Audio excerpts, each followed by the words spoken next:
Hello. Hello. It is Friday, finally. It is Friday, finally, and now it is also time to continue animating. Well, who would have thought?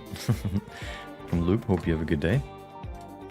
Yesterday, we created one scene at least. Well, we created one scene on stream, and then I created another one off stream. The second one was pretty simple. So I was able to finish that one yesterday too. So let me show you what we have right now. Well, I've already started working on this one. Hello. Oh, hold on. Boom. Always forget that. Today I'm extra shiny again. Yes, let me show you what we've created yesterday. Welcome Chicken Fingers, welcome Goshi, welcome Logan. So, I'm lost in summertime. Okay, so this is the next scene that we're working on, that I'm working on, but I've started this one today. So let me show you what we've done yesterday. Basically, we created. Let me show you.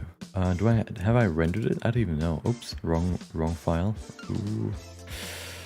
Scenes. Is this one the one that I mean? Yes, it is. Okay.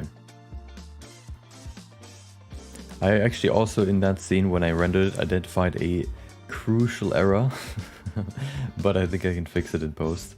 So that it's not that bad. It's basically just I forgot to switch the playback from play every frame to frame dropping, which meant that the timing is a bit quicker than it maybe should have been in the scene we found yesterday. But basically, let me just show you like the individual frames. I'll just play it like this. Okay, well this doesn't really work. Actually, there you go. That's kind of the shot. Not crazy, just like, you know, revealing Wolverine. And then the next shot that I've worked on was just like a Wolverine close-up, showing him like looking angry. It's basically just like a frontal shot without any movement except for the camera zooming in.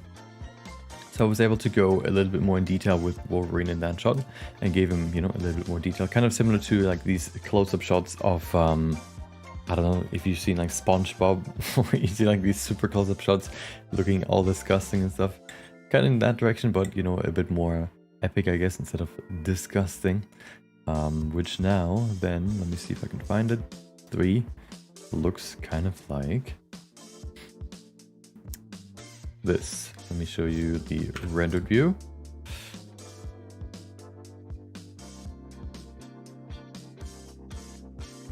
Loading. Shaders. Taking a while. There you go. Nope, there was one thing missing still. Oh, hello. The manual lines. Let me show them too. There you go. Oh, and also the inlines, I guess. I don't know why they always reset. Oh, because I need to clear the bake for some reason. There you go. So that's what this looks like. Basically, it's just going to be a shot of him, you know, zooming in on him, because you kind of just, it's supposed to look kind of ominous, and you don't really know what's up with him. You know, he looks kind of angry, but you don't exactly know, so it's a bit ominous.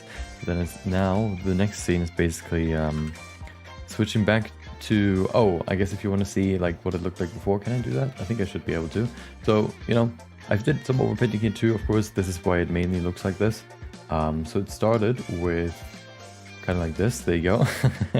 And then with some overpainting, of course, looks like this. Added some lines, added, you know, refined the shadows, especially like the highlight here, and the face. You know, like the face looked probably the worst without all these lines.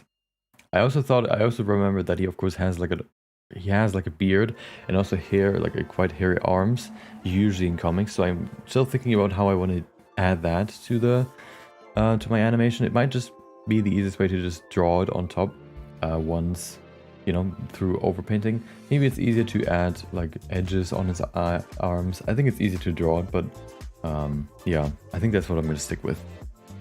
But yeah, so this is what it looks like now. Yeah, this one will just be like a very basic zoom in shot, pretty basic. And now after this one, we get to this. I've already kind of blocked out the animation, which basically just, you know, him looking like, oh, who's this? And then realizing that's kind of the idea.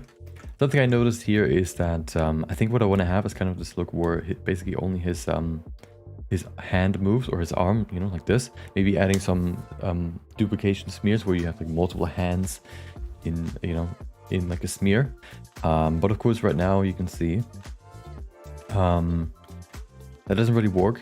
Well, it works of course, but his lower arm moves too, and that is, I think, because I've used inverse kinematics to move this arm, you know, like this, where you can move the hand and the arm moves according to it.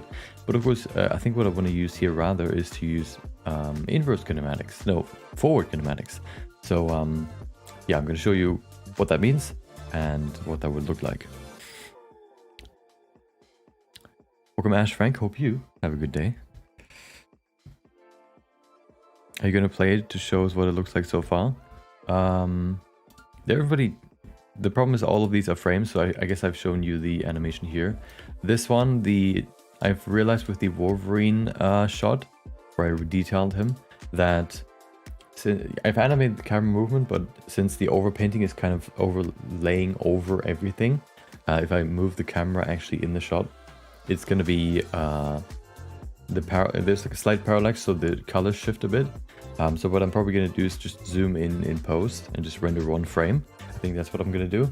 So I can't really show you like all the animations because yeah, I either have them as frames or as not rendered yet. But I guess this one I can show you too. This one was the one that we finished on day one. I think we finished it on day one. No, almost finished it. I added Wolverine in here after the stream. So this one, of course it's a bit slower when I play like this, but and that's basically it. And then, you know, he gets surprised, turns around, sees Wolverine like this, you know, in this scene. And then next one is the Wolverine shot, looking at him close, and then this one comes next.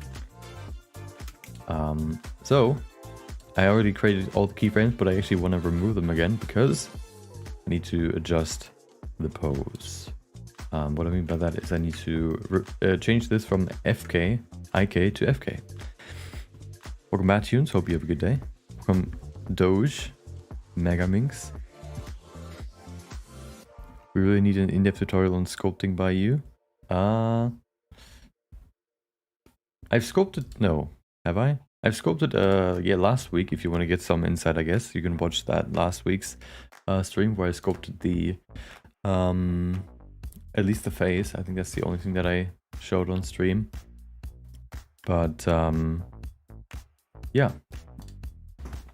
maybe I'll do. I want to do at least once a month, like a 3D printing sculpture, 3D printing statue stream, or a week. So that's gonna be coming, I guess, in 4 or 3 weeks. Yeah, so if you wanna, you know, if you have any questions or just want to see how I do that, you can check that out.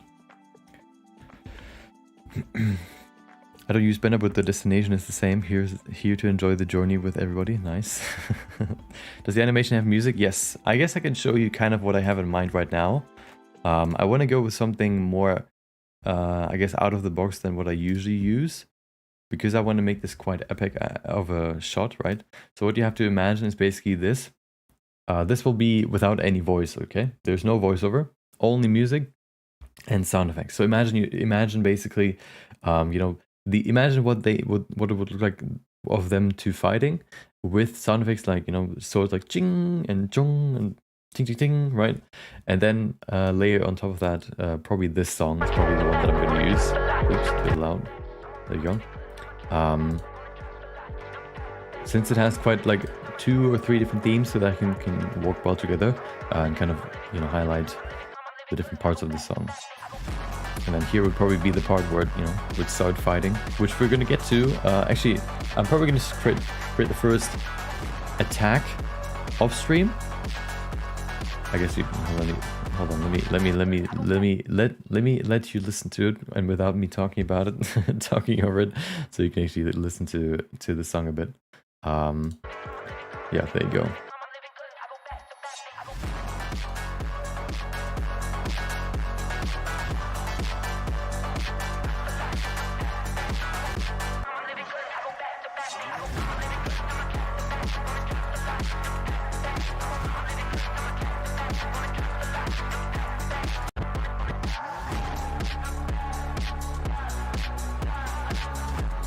Yeah, so there are basically multiple different, styles or like different themes in the song. Like this one sounds a bit more like you're already in the fight, you're kind of going.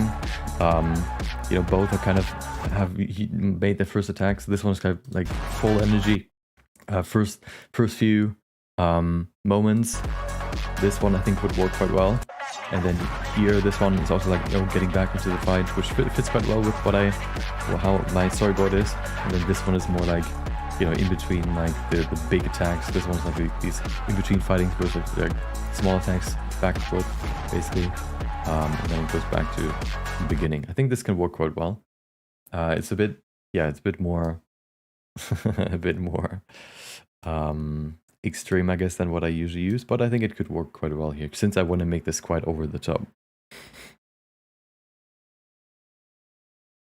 Pairing the overpainting to the camera. The problem is that I would have to scale the overpainting to mitigate the, what do you call it? Or like just transform the overpainting so that it stays in the same place, because otherwise it still gets, there's still, what do you call it? Parallax. But maybe I can figure something out and actually use the camera movement. I have a problem quite, my rig is in... Oh, questions? Okay.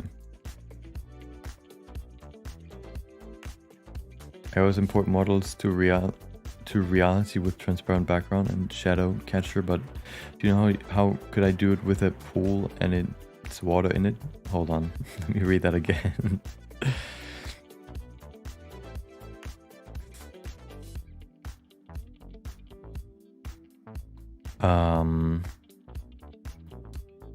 Can you rewrite that again? I think you mean that you want to render a character with a transparent background, but you want to have water that is transparent and behind the water is still transparency? Okay. Welcome, Gingy. If the camera move is linear, then the scale would be linear. Yeah, I'll figure it. I can probably figure it out. I just haven't looked into it yet. Any animation tips? Just starting out and would like to get a bit more serious with it. Check out the 12 principles of animation. That's a good resource to start with. Kind of showing you all the basics that you basically need to know. And let me show you the video that I watched recently, just to, refresh my knowledge. 12, what's it called? 12 principles of animation. There it is. It's this one right here. This one. This one is a really good presentation of what what animations are about, I guess. What do you need to keep in mind? And yeah, going from there, I guess you could watch some tutorials about animation stuff and just practice, and you'll get there. Okay. Also important, yeah, I think that actually, yeah, basically all that I just saw about talking about, they basically talk about in that video. So yeah, just check that video out. Okay, so I need to remove these keyframes because I want to change them to FK. The way this works, oops, did I just delete too much? Maybe. The way this works is basically, you have this rig is basically layered into 2 layers at least. One of them is of course the forward kinematics controls. And then we also have, oh, wait, there you go. Aha. Okay, so forward kinematics, ooh. And then we also have inverse kinematics, which I need to show first. So arm, for example, forward kinematics, there you go. Which means that you can basically, you control the chain in the other direction. So this chain right here starts from the hand and then goes to the forearm and then upper arm, so you control the hand mainly. If you want to move this arm mainly, you move from the upper arm to the lower arm and then to the hand.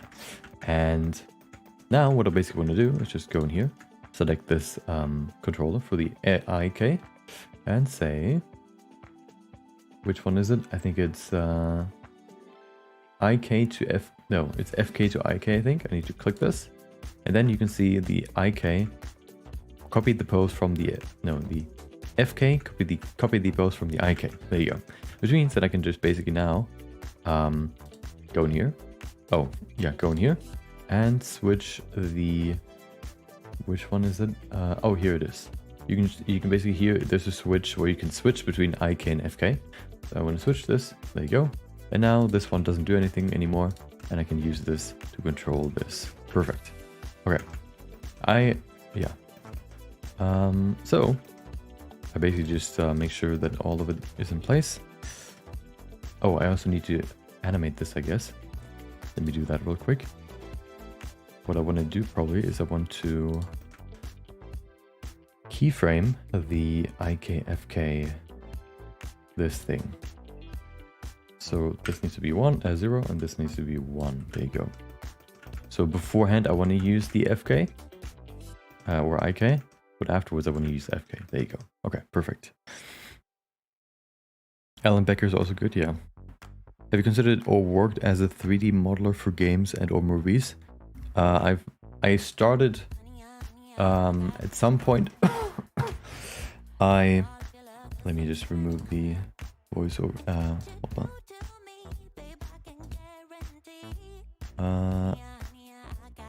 Wait, where am I? Hold on. Where am I? Okay, let's just go here again. So, I started. My first job was kind of going in the direction of game design. I couldn't find a uni that teaches game design. So the next best thing that I did was basically to go into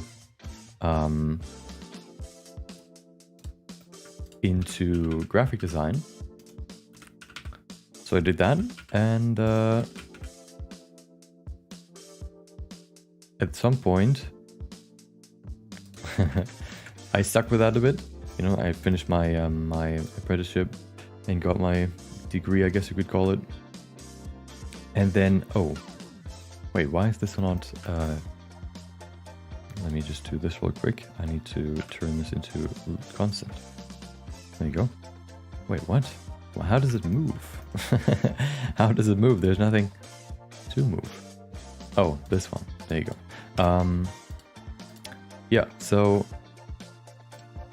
I basically did that, and then I just stuck with it for a while, because during my apprenticeship, of course, I also got to do more and more video stuff for web banners and stuff, or like social media posts. I did animations, and then I was like the main person for that at some point.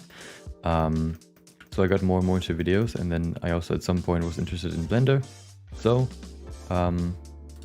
at some point I thought, hey, I like making videos, or I like animating, and then I also learned Blender, and I like using Blender, so I thought, you know, I might as well, you know, I wanted to try doing YouTube again, and this time about Blender, and now here we are. So the first idea was to go into game design, but that, you know, quickly changed. Yeah, but the first idea was that. Okay.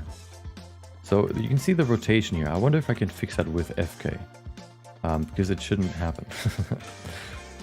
And I wonder if I can fix that somehow. So yeah, I think that might be FK limb follow, maybe? Nope, it's not. Maybe? No, okay. Maybe that might also just be a basic rotation that will always be there, which isn't a huge problem. But I would love to only be able to, like, I would love only the hand to move, and the, you know, forearm, then the upper arm and shoulder too. So I'm going to play around with it a little bit more and see if I can do that, and if not, then I guess that's just how it is.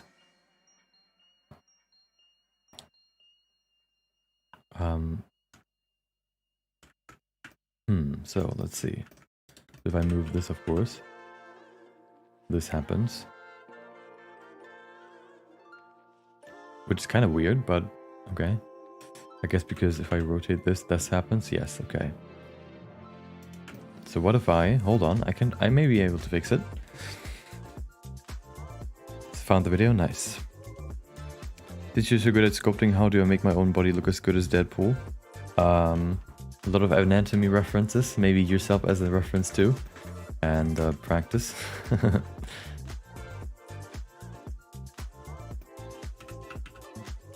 Let's see, let me mark with this. It's something I like to do sometimes, to mark where something is supposed to be after it moved, is to mark this, for example, here with 3D cursor, and then move to the next frame.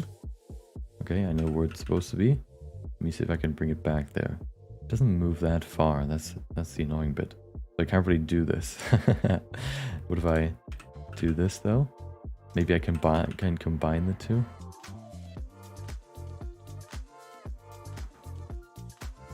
Maybe I can break his body, just to get it back to what it was before. Nope, doesn't work. Okay, well, maybe it's just fine to leave it like this and keep the wobble. I guess I could fix it in overpainting, but yeah, I'll leave it there for now. It's not that visible, so it might actually not make that much of a difference anyway. So we will leave it there. Now that we have these two poses, I basically just grab this again. And this too. Oh, wait. Yeah, that looks good. Okay. Let me maybe make this, bring this over a bit more. There you go. Okay, so go over here, copy, paste. Paste. I basically just want to do this a few times. In the beginning, Deadpool is a bit more like goofy and cartoony. So his movements are a bit like super quick and like, you know, silly, kind of like this. Oops, I only need to do it for this too, of course. And then later he gets more serious, somewhat serious. There you go. So this should be sort of the first thing. Okay, and then what I basically want to do is add like a smear frame in between. And I think that this may be already enough for this scene. Since maybe I thought about adding like a small movements to his body as well when he does this, or like when he stands there. But I feel like it's funny if he just stands perfectly still, except for his hand, like this. Yeah, I feel like that's funnier. I also don't really know what I would do. I guess I could kind of raise the shoulder and stuff, but I feel like that's better.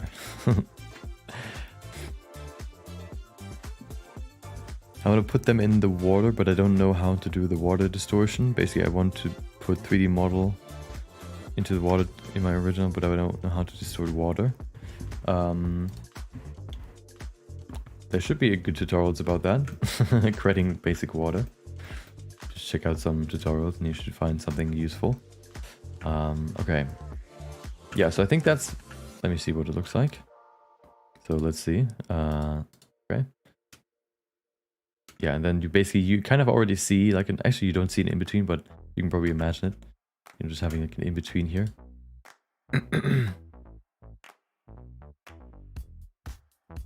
Yeah, and I can probably fix the other bit here, because everything kind of still stays still. Yeah, I think that's fine. Of course, here there's also going to be a smear frame right here, and then we get to this.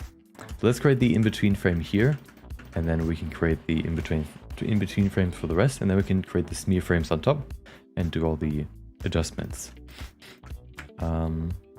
Yeah, I also haven't really thought about the background yet, because it is super simple, which could just be like that. I haven't really thought about adding maybe some sort of gradient more, or some sort of environment in the background. I wonder if I want to... I think I want to keep the floor there. Yeah, so I'll think about that later at some point, because, you know, since this is all linked to an original file, I can just change that file, and then this should also refresh, so I'm not really like pressed on figuring it out in the beginning. Maybe I'll add some environment in the background, we'll see. I haven't really thought about that yet. Also some clouds, maybe, I don't know. We'll see. That's not the important bit right now. The important bit is this guy right here. Okay. How's the animation doing? It's hard. I'm trying to animate my Halo series since the main show sucked. Oh. Yeah, it's going pretty well. I've slowly but surely I find more and more quick things that make the process easier. Like this, for example. I think at 4.2 they added a new feature, which is like an in-between function, I guess. So if you have these poses right here, then let me actually delete this. I don't know why it's here. Oh, right. That's the thing. Right, okay. But if I select everything, I actually don't need the... Do I need the... Let me hide... Dude, so many options. Let me hide this. Okay, so for this, you can then go into pose and say in between blend to neighbor. And then if you slide this, you can see up top, you see like the slider. You go to like 75%. You get the in between pose of the two poses of the two keyframes before and after this one. There you go. And now we have this nice transition, which is really, really great because I want to basically create all the poses with constant interpolation, so no interpolation basically. And this tool helps a lot with creating the in-between frames, like this one. Of course, this one isn't perfect yet, but it's a really, really good start and saves a ton of time.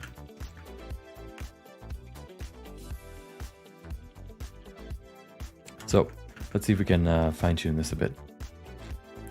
Something I want to do is kind of create more arcs. That's like one of the principles for animation.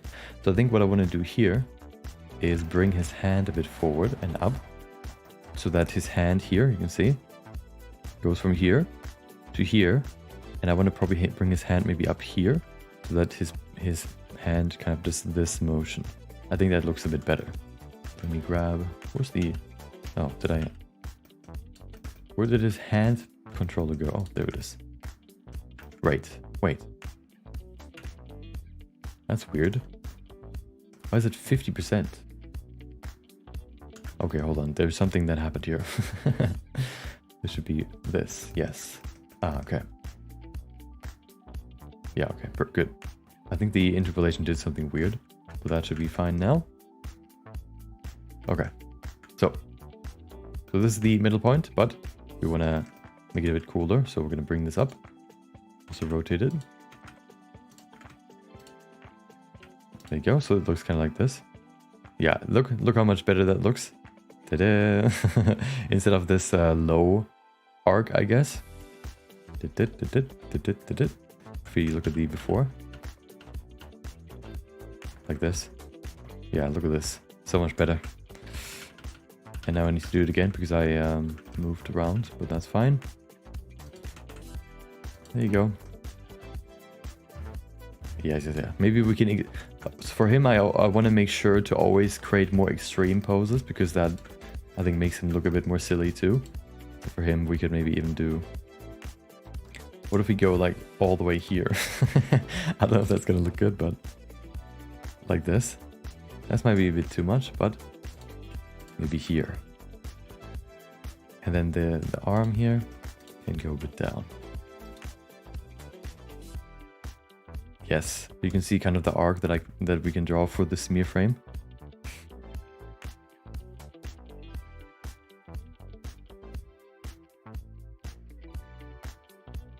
Okay. Next up, I want to see if I can change his body a bit. Because this one is quite static, right? It doesn't move that much. But maybe we can add some more extreme movement.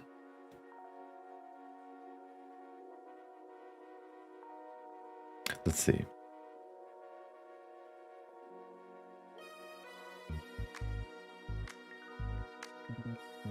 No, that doesn't work. I thought... No. What if he goes down a bit? Just like this. Or up. Let's see what up looks like.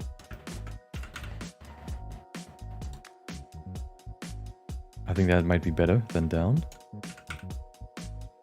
Maybe also not like this, but rather this.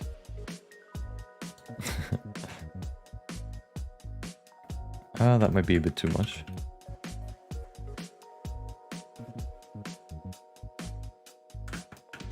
Okay.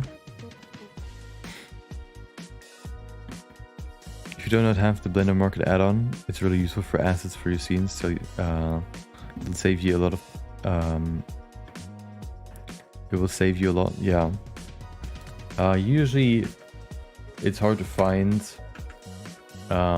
assets. Like I used an asset, for example, for his guns, but I always have to, you know, prepare them, or like, you know, change them so they fit into whatever scene I do. So usually I also, I don't know, I'm not really a huge fan of having like these the drop what do you call it, drop in, I guess, add-ons where you just grab assets and pull them in. For me at least, since it's I would like to see like the description and stuff, to see like about the details and maybe even how it's made before, you know. Usually you just see like a quick preview of the model, and then if you import it, there's like a whole lot of stuff, like data getting put into the file, and then if you don't need it, you import like import export or import delete, because you find like a whole lot of models that you maybe could use, but then they don't look that great. Yeah, but like I usually like to be a bit more deliberate, I guess. I guess you could kind of do that with the add-on. I haven't ever tested it out, but usually I don't need that many add-ons anyway, assets, that I don't really see myself using it that much. Okay, but there you go. So this is I feel like this is already fine. I don't know if we can do much more here in terms of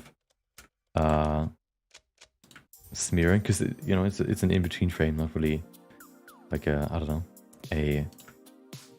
like an exaggerated pose.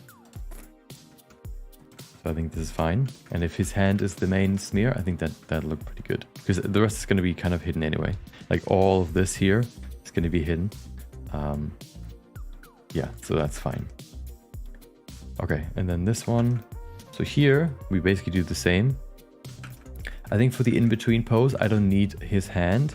I think I just want to create a smear here too, like in between all these, which means, oh no, hold on, we actually do need an in-between, but this one should be pretty simple. We basically just go in here, no, in the FK, wrong arm, there you go, and just, you know, merge these as well. I also don't know what propagate is. I would like to see, like, I would like to go through these new function here and see if there's any more that I would like to use or that would be useful. Maybe there's some more juicy stuff that, you know, you can use. But I haven't really looked into it yet. I think also to kind of give it a bit more imperfectness, I'm actually going to go in here and do this in between thing for every frame. Actually, yeah, maybe for this one, and then maybe I'll just copy it to the next ones. Because I feel like if you would do an animation like this, you would just copy the frames if they don't change, and it would kind of be like a waste of time if you were to draw the same pose over and over again. Let me just do this. So we have this, and then we can copy these two, which should be marked. There you go. Boom. Wait. Yes. And then when we do the overpainting, we can just copy the what do you call it? The you know, the strokes as well to all the in-between frames.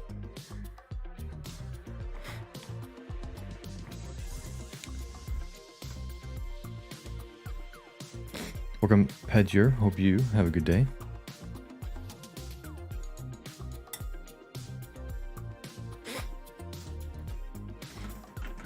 Okay.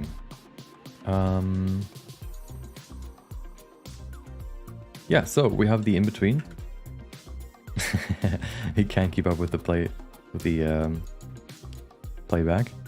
I think what I want to do now, I feel like, well, it's all there. So basically we can now create the, wait, I wonder if I want to change the lighting.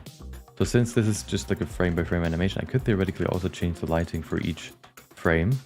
Let's see if I want to do that. So if we go in here, for example, this looks fine. Let me actually enable at least one level of resolution so I can see the shadows, what they would probably roughly look like. There you go. And this is fine. Maybe this one, actually this one could maybe change.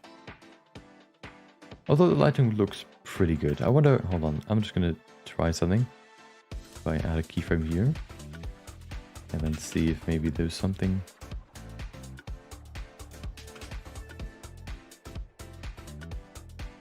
I feel like that looks better actually, like this. That looks better, at least a little bit better. Which then I make sure that it's constant, and then yeah, you can see it's not really that visible that it's changed. It just looks like, you know, it is kind of because he moved that way, it looks different. So it's a nice since this is like, you know, such a painterly style, you can make that, or like I guess like a traditional style, you can hide that fact quite a bit, that you can just that you just move the lighting. Something, of course, that you always have in you know, Eevee, for example, is like these weird looking shadows, but I can't really change them too much. There's some small things you can do here, like the filter and resolution limit. So if we go in here and we could change the we can do this. If, for example, change this, you can see we can get rid of that, which is nice. Which I think might actually work quite well here, since there's no shadow. You can see if we look at the ground. Oh, actually, no, never mind. I thought this would change the resolution limit, but it doesn't. Nice. Or the shadow. But I guess that just removed the finger. Nice. Or just blurred it out, I guess. Maybe. Doesn't matter as long as it's gone. Doesn't really, I guess I'm gonna paint over it anyway, but then the filter gets rid of even more. There you go. Now it looks pretty clean. A nice canvas to paint on. So, oh, also, of course, what he's missing right now are his lines. So let's add those. Also, let me make sure to... let me go in here. Wait, I already am in here. What I want to do is I want to show the line art and then also limit the timeline so that I don't bake the line art for too long. Let me see how long I actually need this. There you go. Quick tip again for animations: if you're working with characters that have a lot of subdivisions, for example, or like subdivided objects, make sure to use simplify and then set the max subdivisions to 0 in the viewport, so you can actually play back your animations in a reasonable speed. There you go. We don't need that much, I think, of this. Maybe to like here, this should be fine. And then 60. There you go. So now let's bring in the line art and see what it looks like. I think I need to set this to 3 now so it can bake well. There you go. And then boom. Wait. Wolverine is not necessary. There you go. Okay. I also probably need to adjust this again because it always resets. Okay, manual lines too. Those usually also don't get copied over or linked properly. And then the outline. For some reason, the inline just basically becomes the outline for some reason, but I'll just do it anyway. Yeah, so it just turns, it just gives an outline to the background. I don't know why. So this one I actually just hide. But there you go. Now if you look at this, see we have some nice lines. I still don't know why the lines get like super thin when it comes to the eyes, but it, you know, just happens, I guess. Kind of weird, but you know, what can you do? Let me save this, and then we can bake it, and then we can actually adjust the lines, or you know, do whatever we need to make them look good. Oh.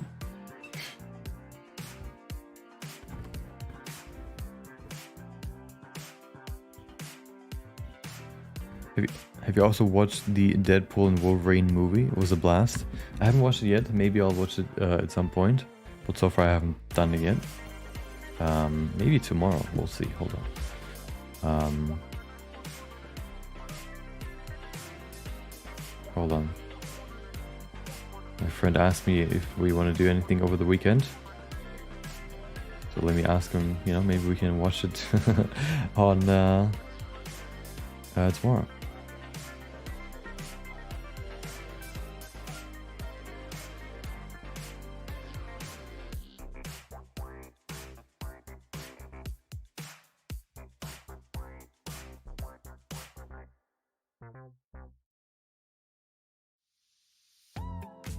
Okay. So, yeah, let's bake this shiz, and then we can, yeah, adjust it. There you go. Will probably take a bit since it is max resolution. Oh, actually, it's not. It's kind of slow, but it's fine. Usually, the overpainting actually takes the longest compared to the animation. That might change once we get to some more, you know, some more extreme scenes. But at least in the beginning, the overpainting takes the longest.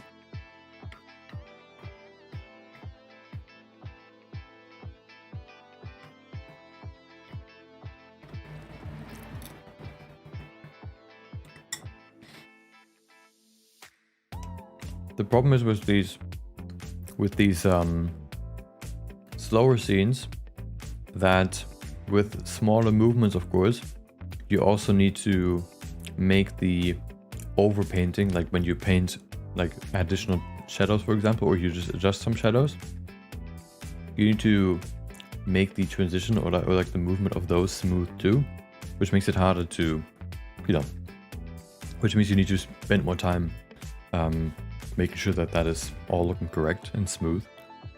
If you have like super extreme, you know, movements where all the poses look very different, you can hide the fact that the shadows are kind of, you know, or, you know, you don't really see that they're not transitioning well into each other because all the poses are so different. Welcome, Ankh. Hope you have a good day. Also make sure... Oh, I don't have much water left. I'm gonna get some soon.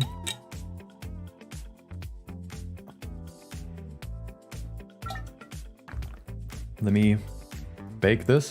I'll refill my water. You make sure that you drink some water, and then we can go and paint over. There you go. I'll see you in a second.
Easy. I was faster than the faster than the bake. I don't know if that's a good thing or a bad thing.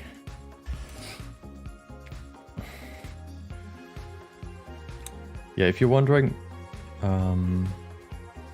so this scene is basically, so I actually added quite a few scenes. No, this one is this scene, Deadpool turning around waving to Wolverine. But I actually added at least 2 scenes in between here. No, actually only 1. Oh, this one we already created. This one would be next with him, you know, Wolverine standing there, you know, revealing his claws. Yes, maybe we'll get to this one actually today. Since this one seems like a pretty quick scene. And then afterwards, I think over the weekend, I will get to this one, of course, Deadpool pulling out his gun, ready to fight. And then this, like his first attack, Wolverine's first attack. So you might see this one maybe finished on Monday, but we'll see. Let's not get too ahead of ourselves. Let's see. So this now looks like this. Oh, laggy. Hold on. Let me reduce the subdivisions. Boom. Okay. There you go. Yeah. So let's go and adjust some things. Oh, let me grab my tablet.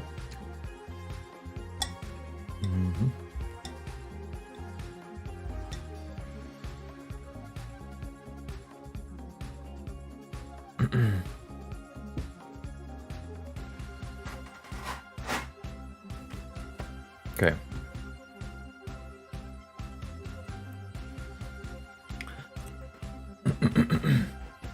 So, already connected, good. Perfect. So, the workflow is basically creating the poses first. No, creating the composition first, then creating the poses, creating the in-between, and then once all that is done, we can get to overpainting, meaning fixing all the issues that automatic, like shadows and Eevee, automatic line art and stuff like that can create, so that it looks more natural. In this case, for example, let's see.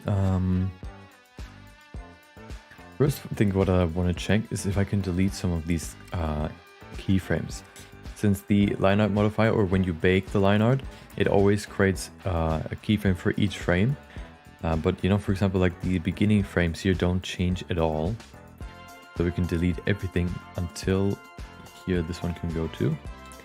So this keyframe basically now stays there, and since nothing changes, it can just be applied to all these keyframes, and then this one is the next one that changes. So that's why this one, of course, needs to stay. This one also needs to stay. This one too. I think all of these need to stay, so that's fine. Until, I guess here. Yeah, that should be fine. I guess I will just set it to 48 then. Is that enough? Yeah, I think that's fine. Okay, so let's see what we can adjust.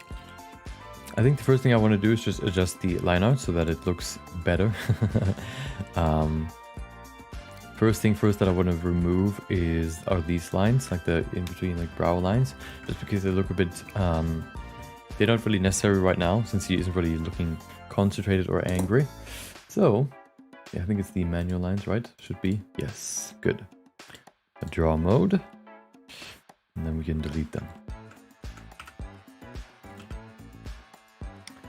Stroke, there you go, boom, boom, boom. These ones too. There you go. And he already looks much more confused. Good. You can see here also like how wobbly this looks. That is because it's still a 3D model. If you would draw it, of course it wouldn't look like this, but because of all what the 3D model looks like, it looks a bit wobbly, so we're probably gonna fix that too. But we're not there yet. Let's go and do the other stuff first.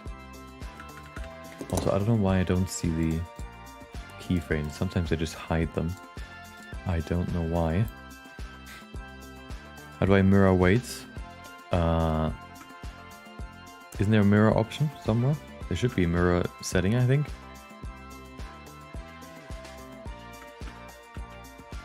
So let me actually make sure that I have at least some resolution to see what I'm doing, because with 0 resolution the shapes are very different. Okay, so let's just remove some that are kind of unnecessary, some lines. I think this one can go. Oh, is that inline? Okay, well, Do we need to remove any manual lines? This one, like all of these can go here. Can I switch to this one with Alt Q? Unfortunately not. The cool trick about, wait, can I do it here? No. Something cool about the sculpt mode, if you have two objects that are separate objects and you sculpt on one, but then you want to switch to the other, you can hover over the second one that you want to switch over to, and then press Alt Q, and it'll actually switch in sculpt mode to that object. That unfortunately doesn't work here, so I always need to select this one, the inline object, and then, you know, just go in here to delete the stuff that I want to delete. But I guess that doesn't isn't too bad.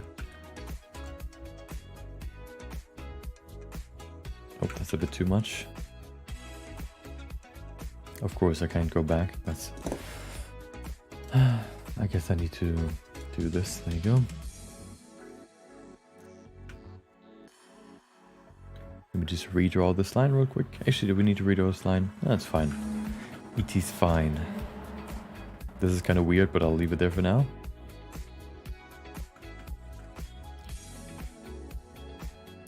Okay. This also looks kind of weird, since this is, you know, intersecting, which it of course shouldn't, but it does it right here. So we can fix that in a second when we overpaint. First, I want to just get rid of this little thing right here.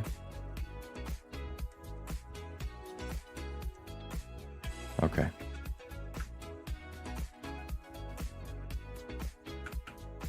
Up here we have a double line, which isn't necessary either. Is this one the line from... Yes, it is. Okay. Oops. Ah, dude. Okay. Perfect.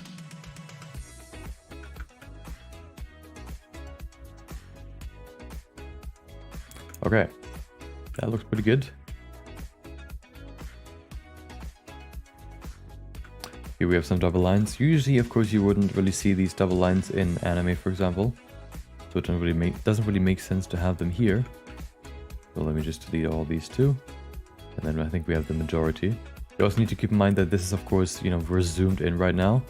So once we zoom out, we often see times like these ones, for example, like these very, very small lines. We don't actually see them if we're out like this, because they're so small. Whereas this one you might actually see, so I might adjust it, but not right now. Oh, too much. Here you can see like a double line too, which it's kind of annoying how it does it sometimes. You can also just go in here into edit mode and just move it back to bring it in line with where it's supposed to be. What is this going on here? Why does it look so weird? Same here. And then all these lines can, I guess, just go. No, I'll just leave them there. They're not visible, so it's fine. Okay. So this frame is good, which of course persists for quite a while. I also need to delete these keyframes here. Up to here.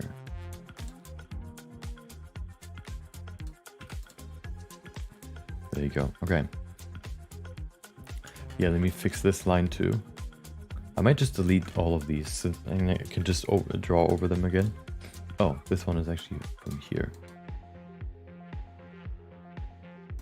So let me just do this. Okay. So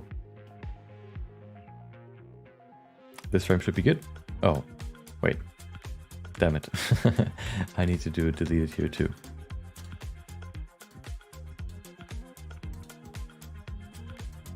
Okay, good. Deadpool will live and never lose the bed.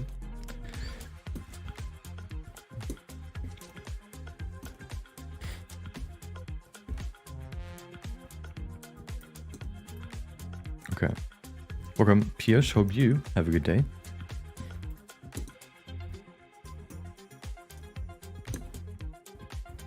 Isn't Deadpool just unkillable because he wanted to romance death, but then somebody else also wanted to do that, so they banished Deadpool from dying, like from death, so death can never get close to him, and that's why he's unkillable, because he, you know, death just can't get to him.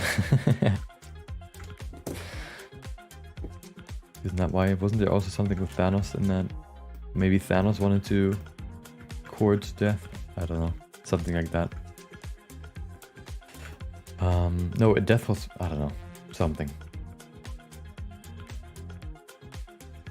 Thanos did it? Yeah, I think so.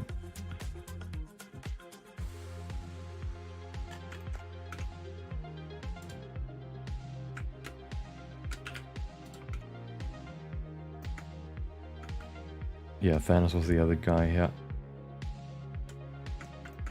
Yeah, I thought so.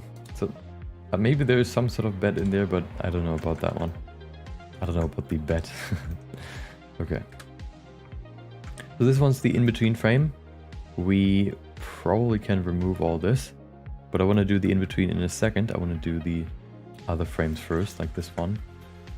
The eyes, for example, look a bit black because of the line art. So I might adjust that one, but let me go through each frame first and just remove this bit first. I hate that it just hides the line art. I mean the keyframes again. Just show me the keyframes. Okay, good. Yeah, let me just remove the brows or the frowning in all of them first. There you go. Same here. And then I can copy this frame once the frame is done to the following, because they're all the same basically. There you go.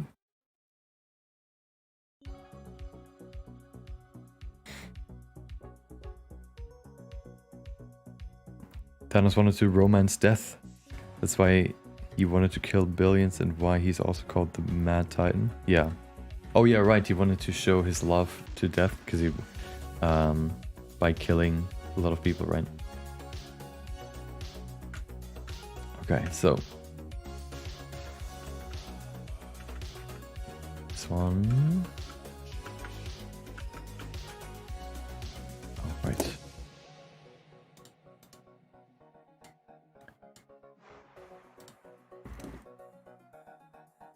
Yeah, maybe they changed the story in the movie, I guess. Because Thanos is kind of a... It's still a Marvel movie, right? So it's weird that they... Well, I guess they kind of sort of interacted with the Star-Lord, right? And the Human Torch. But also the Human Torch wasn't really in the actual Avengers movies, which is, I guess you could say, like the main Marvel movies. What is this triangle here? this 90-degree angle?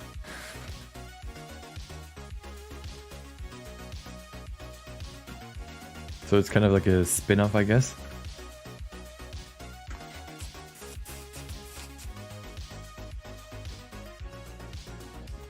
Probably also because one of them is, isn't it rated higher ages than the Avengers movies? And the Avengers like for maybe 12 and up or less.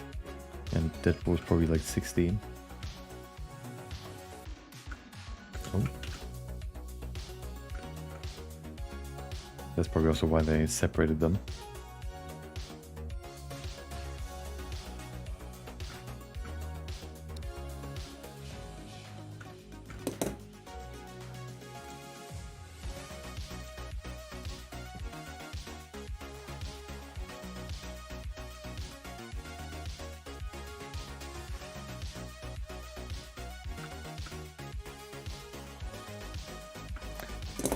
Okay.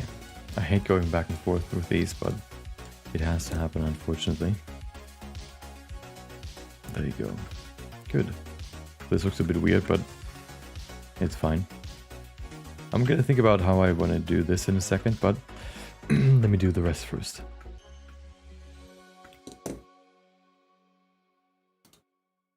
Is this one here? Yes. R-rated, yeah.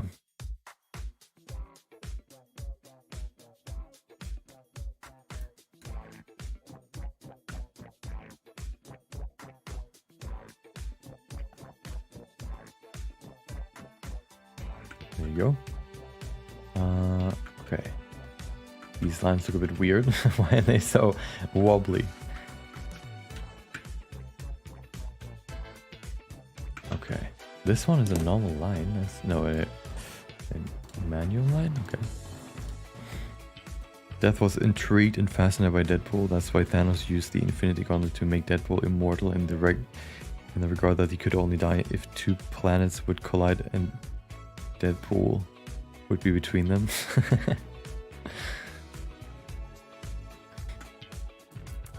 How did you come up to draw Deadpool as an anime? I've created other anime projects before, so I recreated Spirited Away in 3D before in Blender.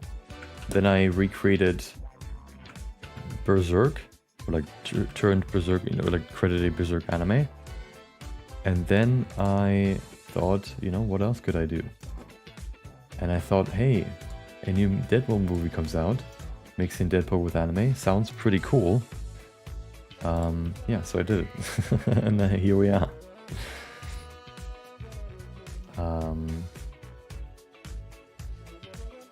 Where's my... Wait, can I... Oh, right. This. I need to do this. Okay.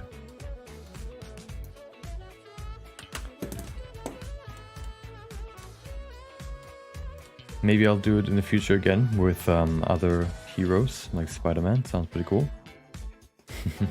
Like turning any Marvel movie, right? Like the Avengers, maybe even into like a Thanos versus the Avengers, but anime. Sounds pretty cool. Maybe I'll do it at some point. That sounds a bit more elaborate though. Creating like 6 characters. What is all this scribbly bit? What are you doing?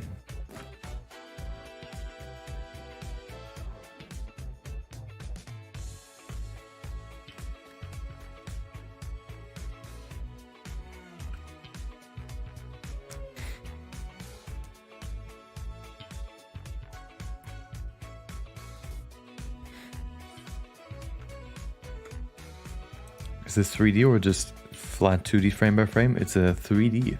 Look at this. Ooh. But it's good that it's that you're confused whether it's 2D or 3D. That's the goal. Yeah, of course, still frames are easier to turn into 2D than full animations. But I think with this workflow, I think I can manage it. Wait. It's the inline, right? Do I want to remove this? I think I want to remove this.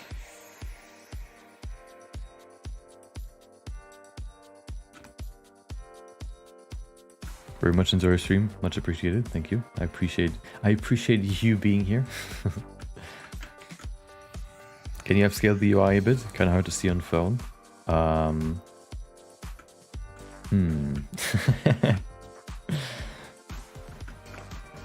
I guess I can, dude, something that would actually be really cool is if you could zoom into videos on YouTube on your phone. That would be really cool. But I don't think they have that, right? They only have like skipping and stuff. Yeah, I don't know if I want to upscale my UI. I'm sorry. It's because that just makes everything harder to space out. Everything would have to be bigger, and then I have less space to work with, unfortunately.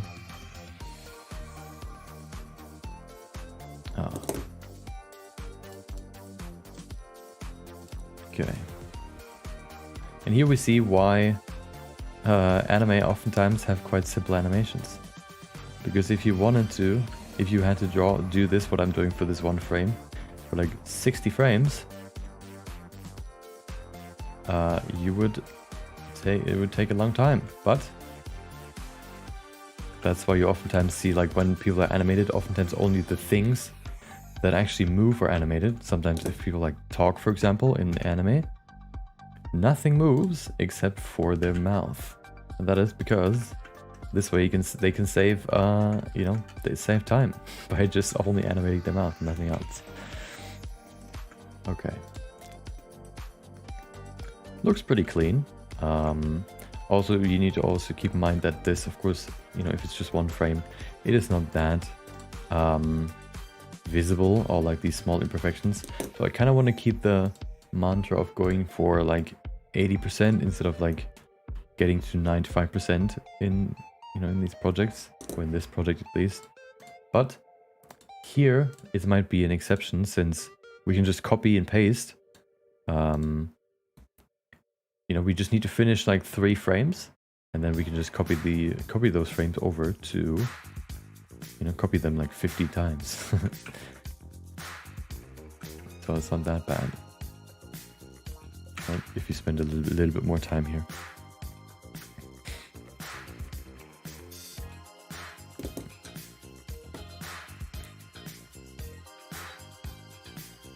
Is it all 2D nodes? Mainly 3D is the base, and then I draw on top of it to refine the 3D model, I guess. You can zoom even without Prime. Interesting. Do you use a drawing tablet? I do indeed. Here it is.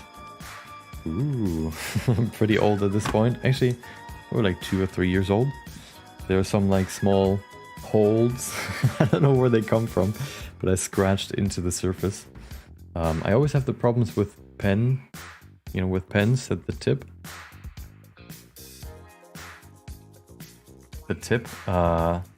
This one is still fine, but it gets shaved off, so at some point it's just like a triangle instead of like a round tip, since I applied so much pressure. Right now it actually isn't the case, but usually the previous tips that I all had, that happened, unfortunately. But yeah, you know, they all have what do you call it? Spare tips. So it's not too bad.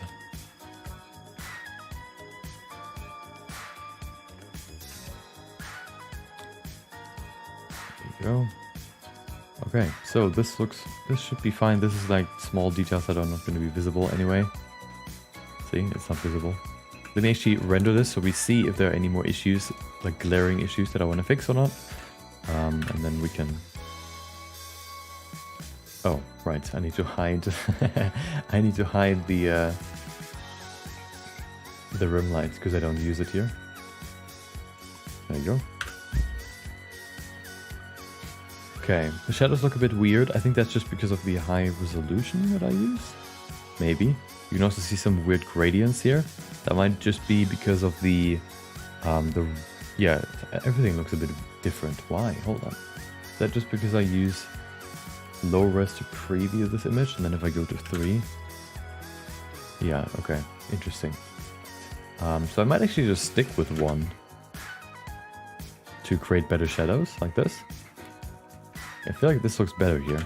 See, this looks a bit weird and a bit too, too mechanical, you could say. Nobody would draw shadows like this. But if we set it to 1, you can see it looks pretty good. So I might actually stick with this. Basically what I'm doing is, if you look at this, if you, for example, you know, if you're new to 3D, this model is basically made out of multiple levels of resolution. So if you were to look at the actual, there you go, wireframe, you can see that's the basic geometry. I think, can I actually show that? I don't think I can, but basically the more geometry you have, of course, the more details you can add to a model. Meaning, if I now increase the subdivision, the max geometry, I guess, if I set this 1 level higher, so basically turn each of these faces into 4 parts, so add a line diagonally and vertically for each of these faces, or whatever, blocks, it gets more detailed. You see here how it gets more refined. And then if you go to 0, there's like no definition. But of course also there's more geometry, you know, through this that needs to be there. And it also, with more geometry, the shadows of course become clearer, which is why it looks so weird. Hold on, let me hide the thing again. Oh, doesn't work. There you go. Yeah. So that's why the shadows look kind of weird like this. I also have a setting in here that might also be the cause of this, which is... oh, yes, I did. Wait, did I? No. In here, for the shader settings, there's a blur normals. Basically, I can smooth out the shadows a bit with this setting. So if I, for example, go in here and I increase the resolution again. Oh, it's already at 3, good. So you can see it looks kind of weird right now. Then actually see what it looks like if I don't smooth out the shadows. Yeah, it looks even worse. So that's why I kind of have this here. What does it look like with 1? So this was the setting that we used before, without the blurred normals, without these smooth shadows. And then if I enable this, we get these nice round shadows, which makes everything look a lot easier, a lot smoother, and more how you would draw them, I guess. So yeah, you know, for each scene I can kind of fine-tune these settings to find the best look for this, and I think this is the best one we can find here. So let me actually go ahead and change this to 1 as well, so that we render with this shadow look, I guess, as well.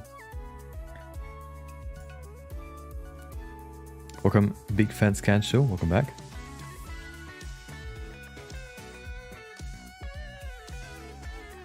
I reckon when he's talking, Deadpool could be super close to the camera, talking to the audience, since he always breaks the fourth wall. Yeah, a lot of people have suggested fourth wall breaking. I have it in here, just not that much. You know, they're more focused on their battle, I guess. Yeah, but it's definitely in here.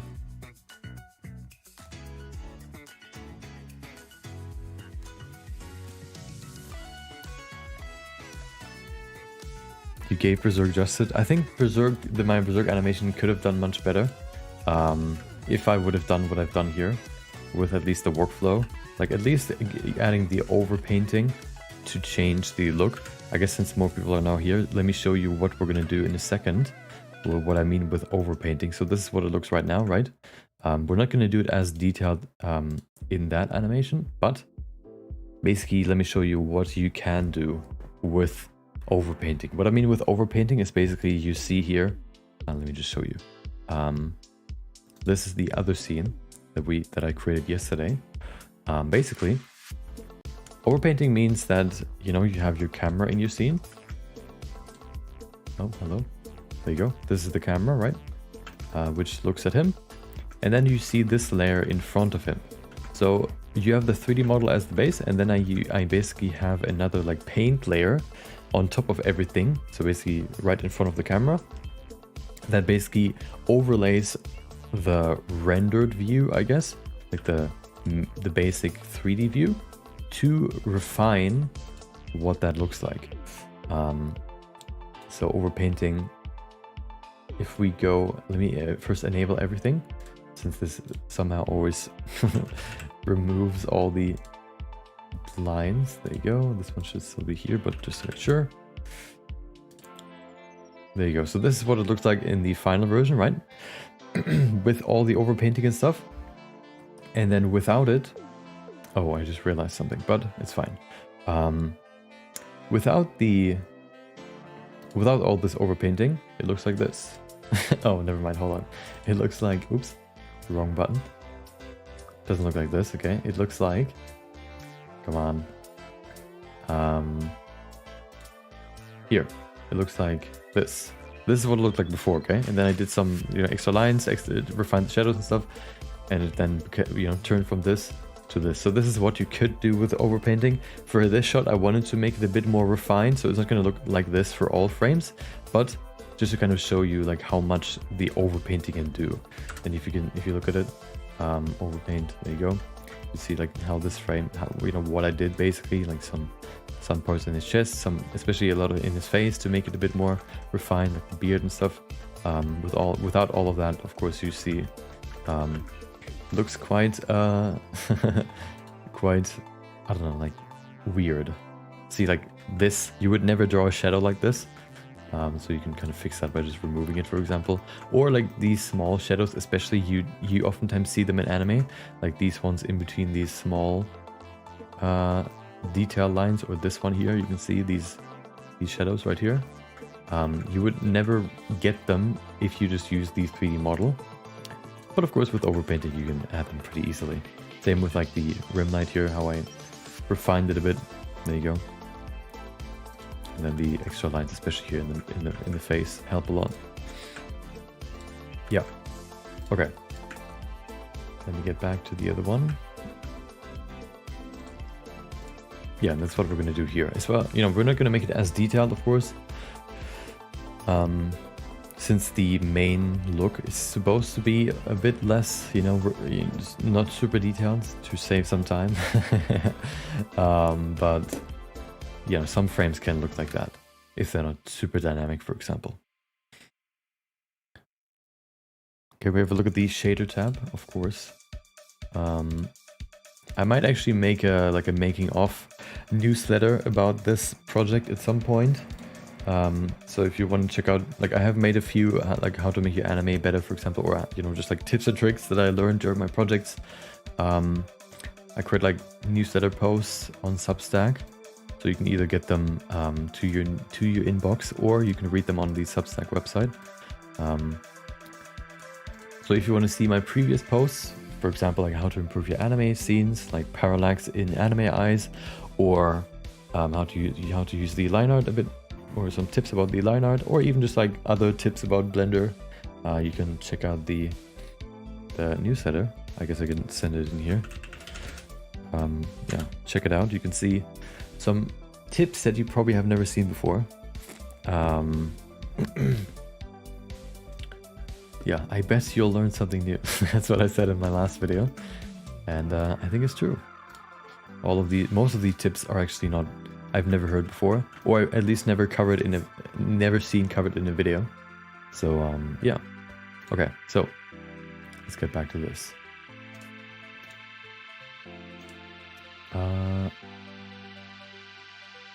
Wait, we're not ready for overpainting yet. I wanna figure this out for a second. I think what I want to do, since you can see here, if I move this, you see how it moves a bit? I don't know if I can fix that, but actually I think it's fine. I think I'll just leave it there. I think it's fine. It's a fairly quick scene, so... Oh, hello, why are you gone? Why is there a line gone? What happened here?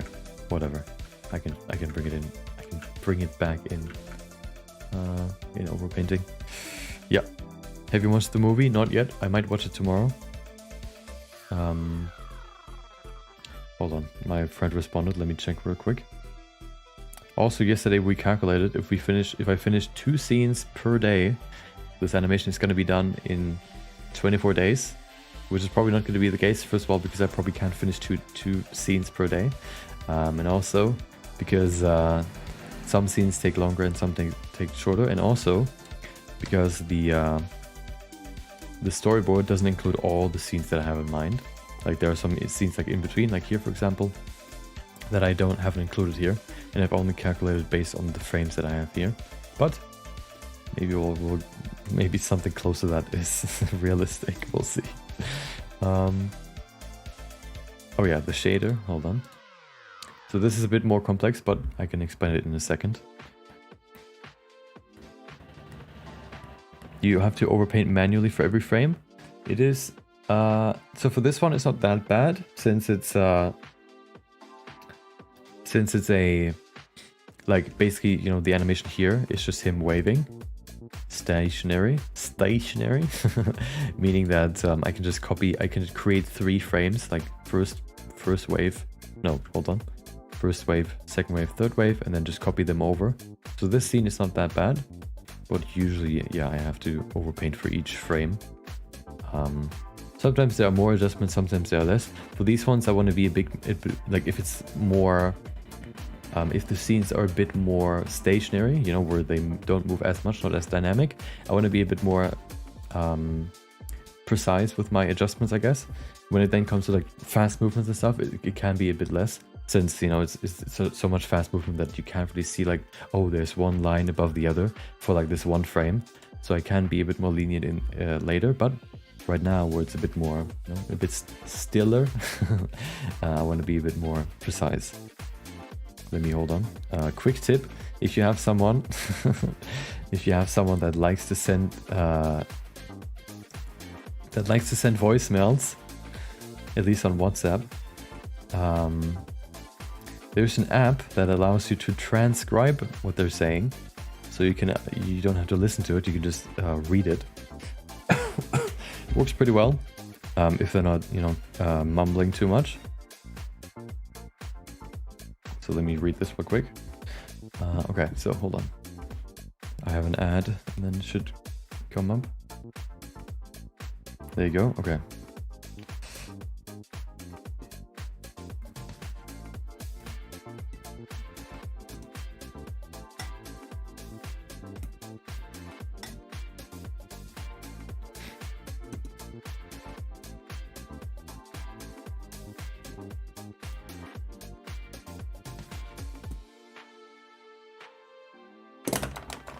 Okay.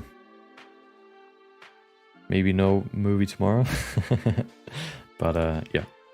Oh, the shader. So shader is fairly simple. Just looks complicated because of all these extra nodes. Basically, the basics of this is, I'm not going to explain the geometry nodes thing again. If you want to see that, it's somewhere in yesterday's stream, I think. I think you just need to wait for my explanation of this, since it's I don't want to go through this each stream, but basically this is, you know, the lighting is basically just 3 lights. I have a shadow light, or a blue light, straight up, just straight blue. I have one that is straight green, and then I have one that is straight red. And all of these control different things. The way you can do it in the shaders, you can separate the RGB colors, meaning that if you separate them, you get the shadow and highlights of the green color, shadow and highlights of the red color, shadow and highlights of the blue color. And then you can use these to, you know, create different things. The reason why I did it this way is because the green light creates the basic highlight and shadows that you see here. The red light creates highlights, like, you know, a rim light, for example, that would look something like this, for example, if I wanted to use it here, but I don't. And then the blue light creates the shadow on the ground. Oftentimes I've seen for anime, you know, they just put the shadow underneath them like this, which of course wouldn't be the case here, since if I go in here, I don't think I can change it actually, but this light of course shines at him from the side, so the shadow wouldn't just be straight underneath him, it would be kind of going this way, but that would look way too perfect and mathematical, I guess. So I just added this blue light to only affect the ground. Yeah, and that's how the lighting is set up. And the shadows then, you know, I just have a diffuse here for the basic shading. Shader to RGB, this set is this is all about geometry nodes, all of this stuff, so we can skip this. Shader to RGB, separate the colors. And then I use a greater than instead of a color ramp constant to define, you know, where the shadow is supposed to be, or supposed to cut off, and, you know, to create this sharp line right here. With geometry nodes, I can then refine this if I want to. This is why I use greater than instead of the color ramp. And then I put this into a mix node to create the you know, to define the 2 colors here, red and red, and then here this. I just realized I'm describing this in a bad way. The basics of this, basically. Okay, let me. If you want to get some more detailed look into this, a better explanation than what I just gave you, check out the Lightning Boy Studios Toon Shader tutorial. This one. Like this thumbnail, it should be the first, yeah, this one. There he shows how to create, you know, the separation and stuff. I didn't use his sort of like gradient effect in there, but I used the rim light and the normal, you know, shadow and highlight thing right here with the sharp line. And I also then used a texture to separate the colors between, you know, to create the distinction between red and gray. So that's why you have an image texture here, basic colors. This basically is just put into a mixed color, so I can switch between red and black depending on, you know, what's supposed to be visible there. Yeah, and then goes into emission and then output into the material output. It's a bit, that was probably a kind of a confusing description, but let me write down that I probably want to write a newsletter about this, because it's some cool. I think there are some cool techniques in there that I haven't seen before that I think could be pretty useful if you want to create a similar style. Let me write it down and then let's continue.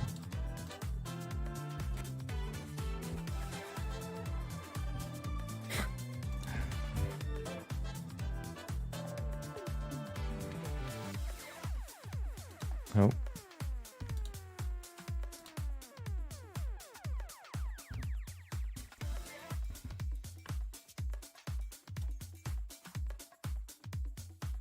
Do you prefer Intel or Ryzen for productive work like this? I'm not a PC pro, so I couldn't tell you which one's better. Yeah, I couldn't tell you. Welcome, Wan's Movies. You can still go and watch it. Yeah. Okay, so.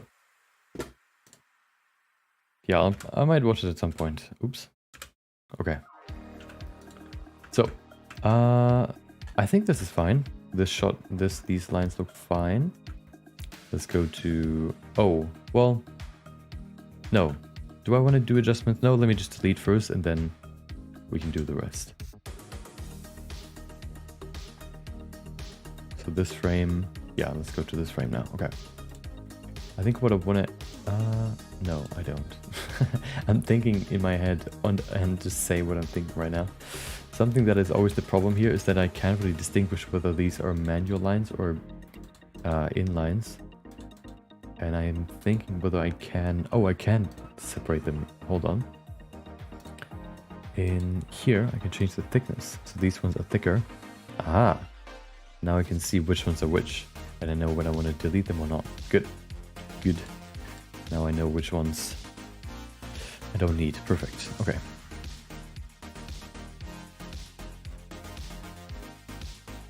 That makes it a lot easier. Why is this line? Oh, right. Okay. Really? Okay. That's fine.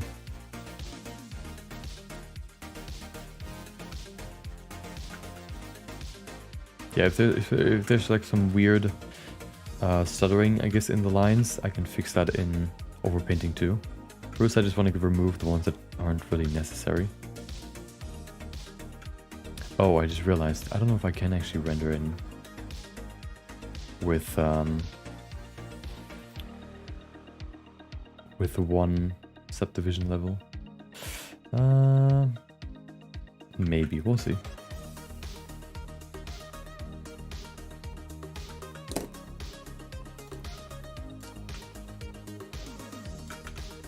Because you can see the sword is very low res, and I would like this to be more high res. So I might have to do it differently, but we'll see. We'll figure that out later.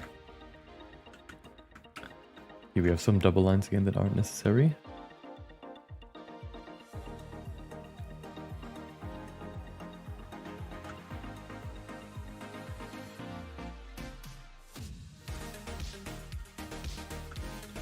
Okay. Oh, what is going on here? Oh, there you go. You can see sometimes I go over the lines, but they don't get deleted. The reason is because they are made out of points that are just connected. And as long as I don't go over the points, you can see here, for example, if I select this line, there's a point right here, and there's a point here, and there's a point here. So if I go into edit mode and delete the in-between, it doesn't happen. Of course, nothing happens. But if I then go over to the point, it gets removed. So that's why you know, is weird like that sometimes. You can resample them so they have more resolution and there's more points in between, you know, those main points. but I haven't done that here, so. And I don't think I can actually do that in after the fact, so. Yeah, I'll just deal with these fewer points. Shouldn't be too bad either. Either way.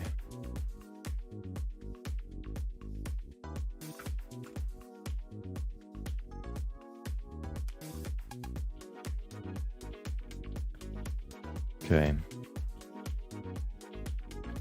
Oh, I gotta keep in mind that this is a in-between shot, which means that there's a lot of smearing in the hand at least, so a lot of these lines are probably gonna be gone anyway, but we're gonna figure that out later. Let's go for this one next.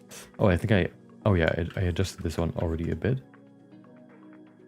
Let me adjust it a bit more.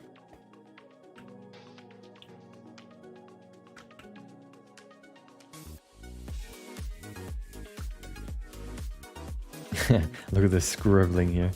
It looks so weird.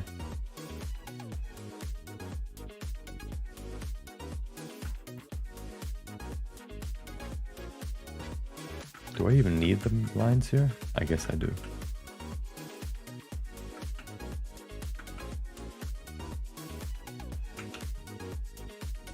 No, this one is... I'll keep it. Oh.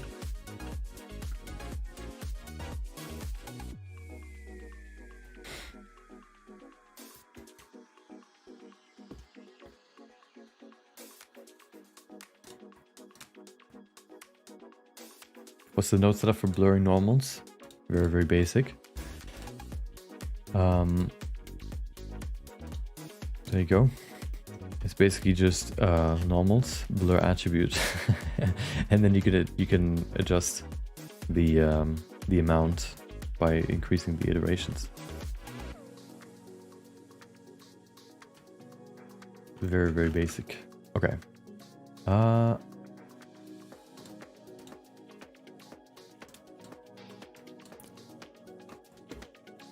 Oh right, let me render this and see if there... Oh, this one is not good. I want to remove this one. Why is there even like a thing here?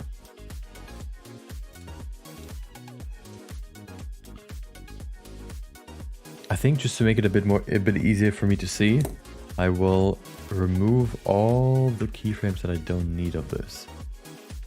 So everything from here on out is unnecessary. And then do the same here. Since these can just be copied. Actually, maybe not this one. Let's go back on my statement there. Let me do this one. There you go.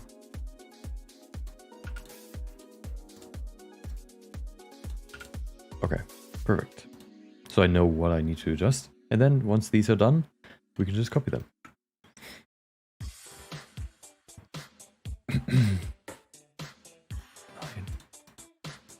Okay.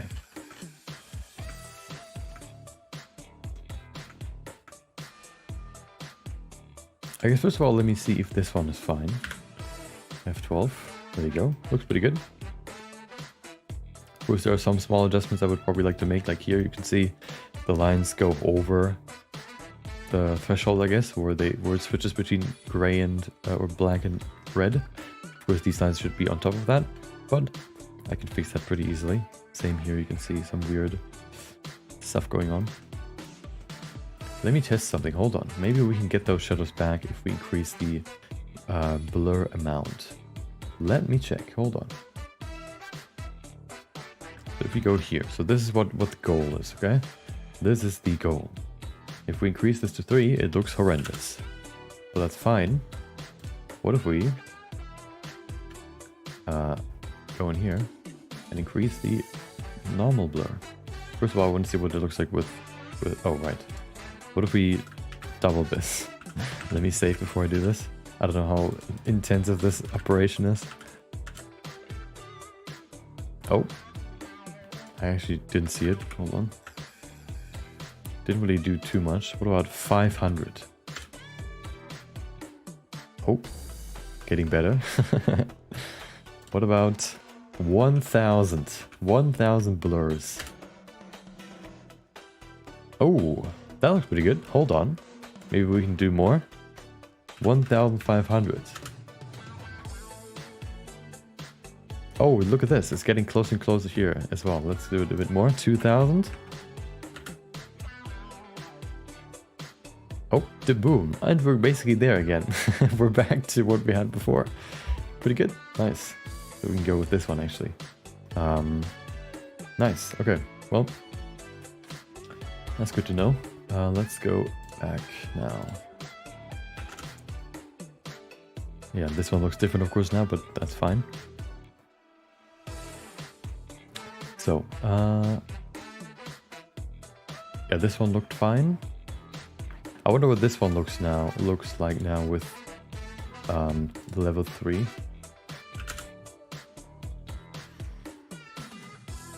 Yeah, it looks pretty good. Some of these shadows can be adjusted, so it's fine. Yeah, this looks pretty good, like a good base for shadows.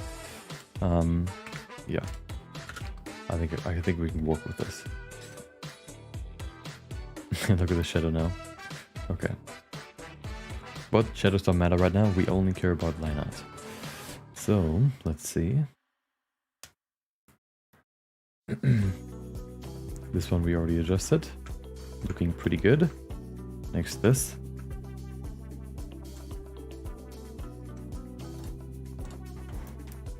Welcome Garvey, hope you have a good day.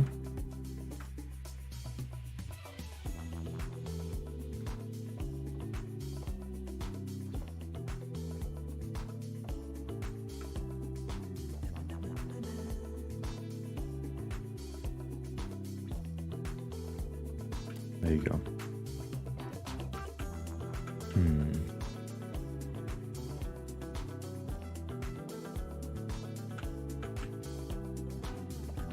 Oh.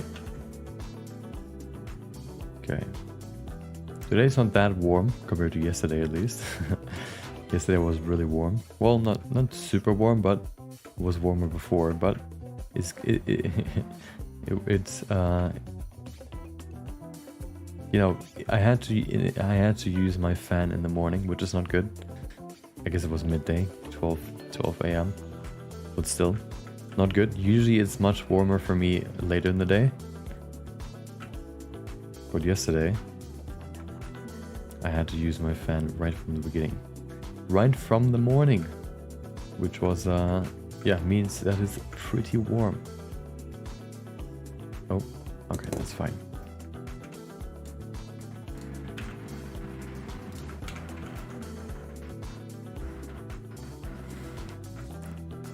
Luckily the walkers outside are gone. Yes, last week we had a few walkers outside right next to my window because they fixed like a little issue on the ground outside with sledgehammers and stuff, hammering the ground, which wasn't really that great, but they're gone now, so it's all good.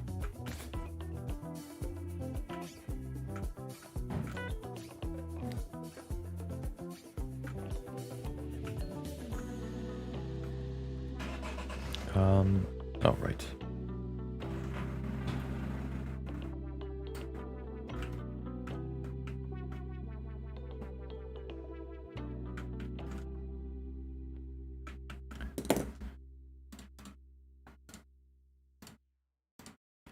Yeah, I'm wondering, you probably can't hear the noises outside, right? It's not that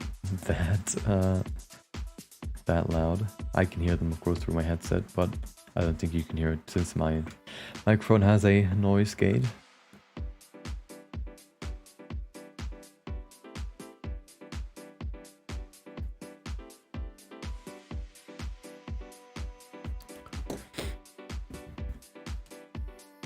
Always save in case Blender crashes or you mess up. It's also good to save a copy file in case, for whatever reason, Blender can just be frustrating. Well, usually Blender already creates like a double backup, right? First of all, it creates the autosave, and then it also creates the blend file. This one, .blend1, which is basically just a backup of your file. So if you ever, if the first file doesn't work, the normal blend file, you can just remove the 1 at the end. And then that's basically the same file, just, a different version. Or another version. yeah, so I feel pretty safe with Blender at the moment.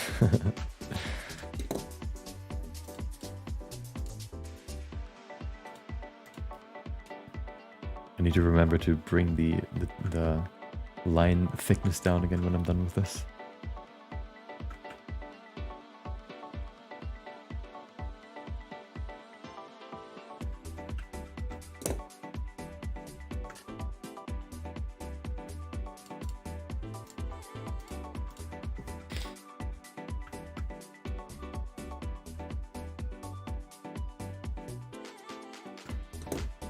Okay, that's good. Oh, what is this? Oh, right. Yeah, that's the one issue that happens with this method of creating line art, where it offsets the line from the texture, but it's still the best technique that I've found to create these lines. All the other ones are either automatic or limited to where the geometry on the object is, or their textures themselves, which oftentimes creates even more problems. So this is the best technique that I've found so far, and I don't know if there's anything better, to be honest, since it's such a dynamic way of doing it. And the only problem, of course, you have here is that, you know, that's just a bit offset, but you can fix that pretty easily, so it's not really a huge issue.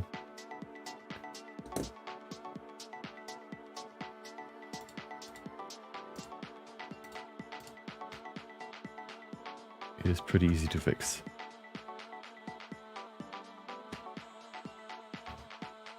Okay, apparently that's sort of line here.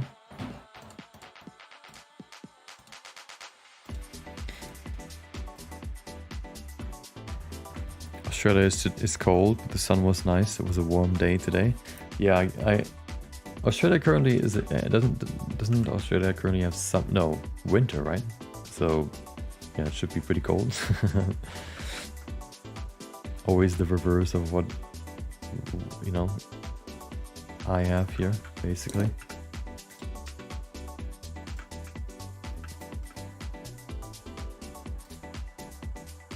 That looks pretty clean.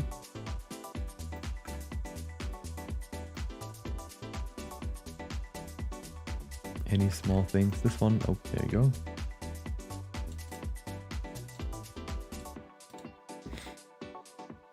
How many minutes, I guess, you're planning on? I'm planning on probably going to be roughly around 2 minutes, probably, when I think about, you know, how long each frame is going to take.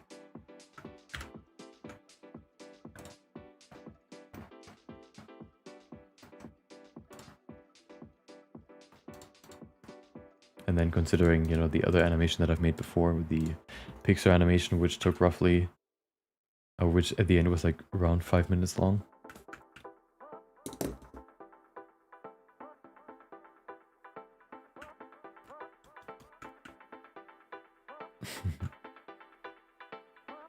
Okay, and that should be fine.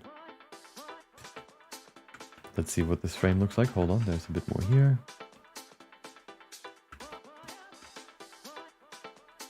Oh, wait. No, never mind. Okay. Oh, right, the eyes. Hold on. What do the eyes look like? Do I need to remove the line art? Yeah, I kind of do. Looks a bit weird. I might just need to create new ones, but just bring it out a bit more. We'll see.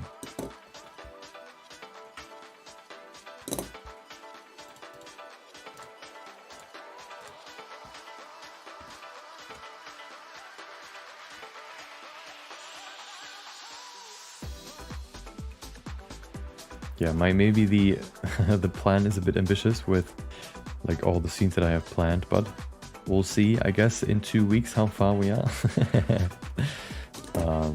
Yeah, we'll see.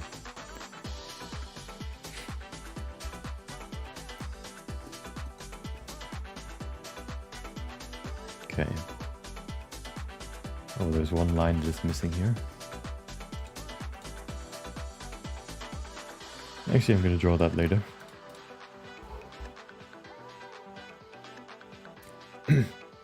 So another frame done. We have 2 more frames to clean up, at least for the line out, and then we can go and adjust it a bit so that there's no weird overlap. Like here, for example, fix these things, and then we can go into overpainting. I feel like we can do another frame today. Later today, I'm confident. No promises though, but I'm pretty confident.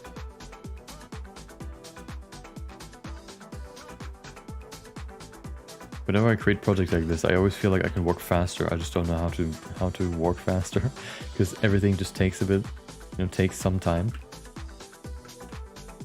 and you can't really just skip the part that you're working. That might take a bit longer since it's still necessary.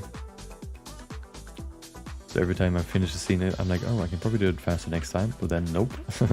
Oh yeah, I gotta do this and this and this and this, and then all of a sudden, I'm back to where I was before.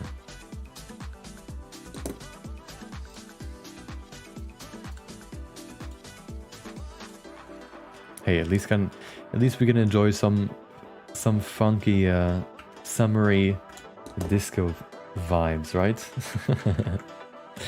Listen to some cool songs while removing lines on this render. Makes every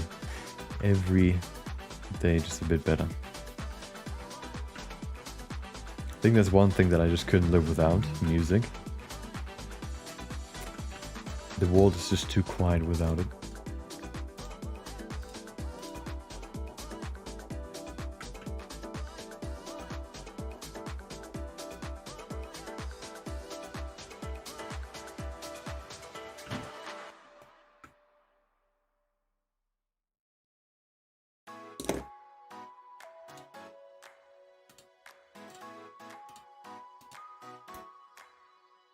This looks so tedious.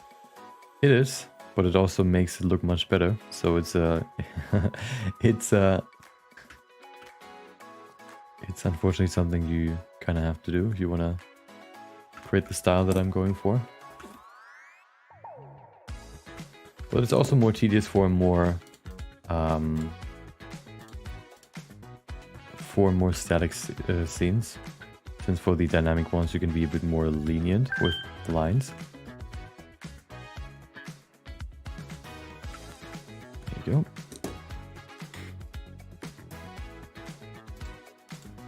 Thank you, Jake, for the super chat. Looking cool. Thank you, cool. Thank you, I appreciate it.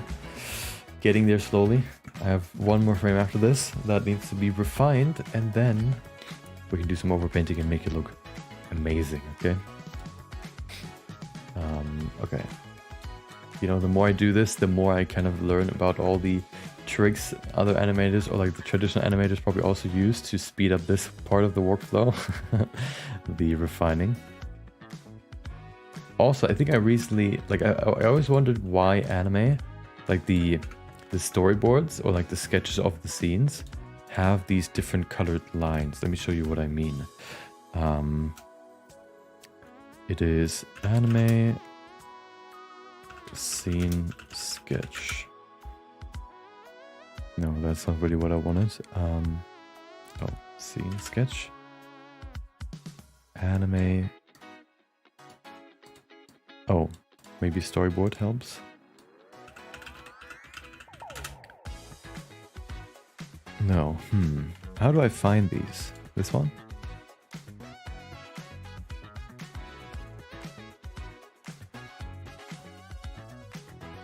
Ah, no. Ah, there it is. Found it. This stuff. Look at this. See how it's separated into multiple colors? And you can especially see it like, oh, like here, for example, for the hair. I think what they do is for like animations, what you oftentimes do for like creating the poses for characters and creating the actual animations. You create the main poses first, like, you know, hand here, hand here, hand here. But you also need something in between, like this, right? So what you do is you create this pose, you create this pose, then you create this pose in between, like the full in between, and then you create maybe this, and then you have like this animation, right? But I think they also do that for the shadows and where the line art is supposed to go. So to make sure that they know where the shadows go and for them to sketch out the shadows easier, they use a different color here, for example, for where the shadow is, right? So these red lines wouldn't actually be visible in the render. I mean, in the final look. They're only really there to sketch out where the shadows end, basically. This way you don't have to fill out the whole hair with color. You just draw these lines, and then you can create the same in between frames, right? With these lines. I think that's why they do this. Maybe there's another reason, but that's the first reason that I could come up with. Yeah. I think that's how they can create these smooth shadow movements. Yeah. Of course, I don't really have those lines here for my own thing, so I kind of have to do it a bit more differently. But I have different benefits, I guess, that they don't have, so I can't complain.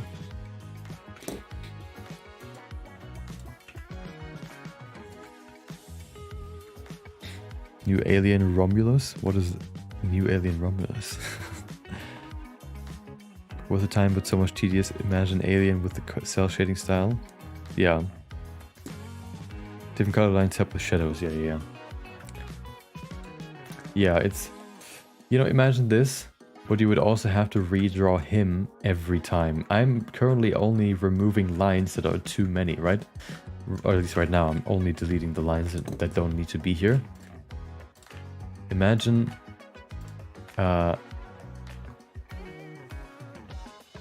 let me show you how I think about this in a second. Let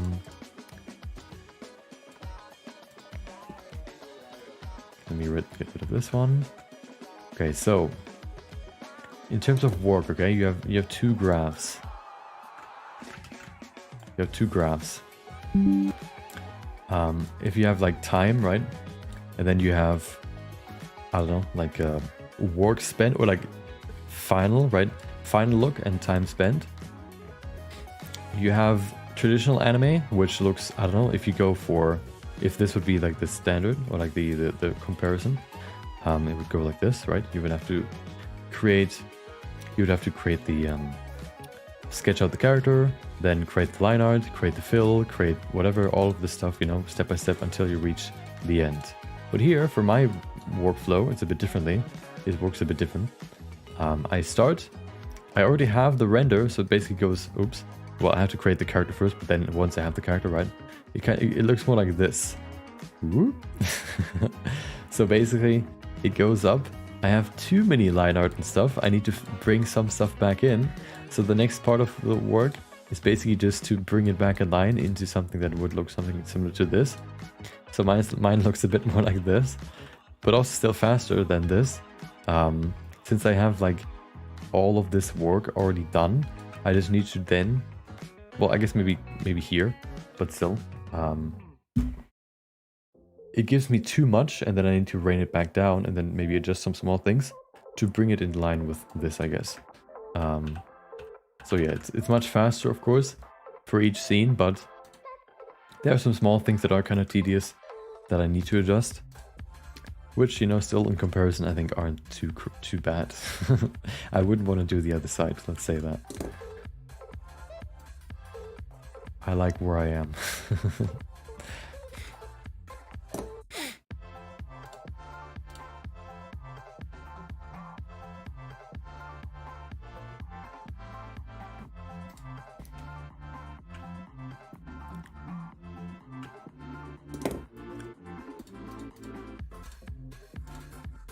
Oops, not weight painting draw mode.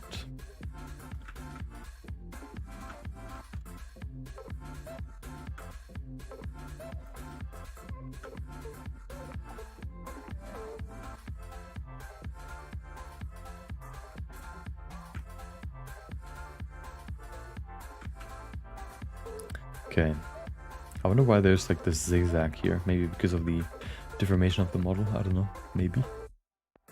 Okay, let's see. Oh, there's a bit more here. think that's it. Let's check. Oh, this line is there, but I'll remove it here.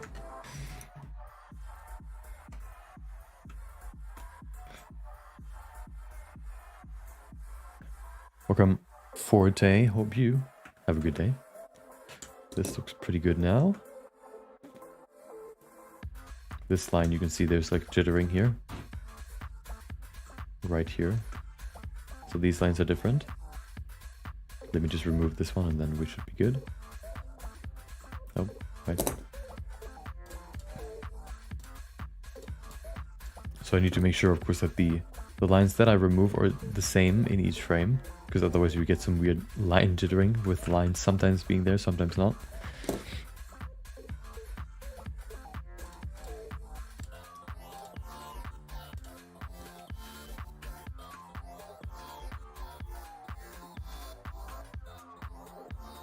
Oh, too much.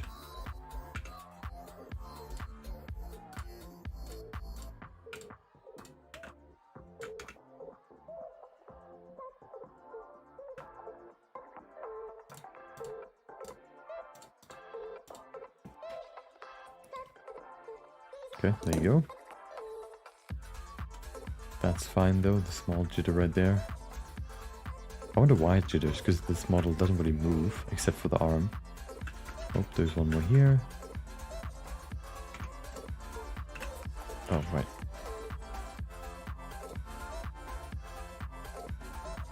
Damn it.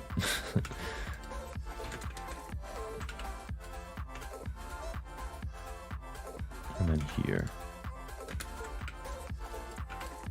Good. That should be good.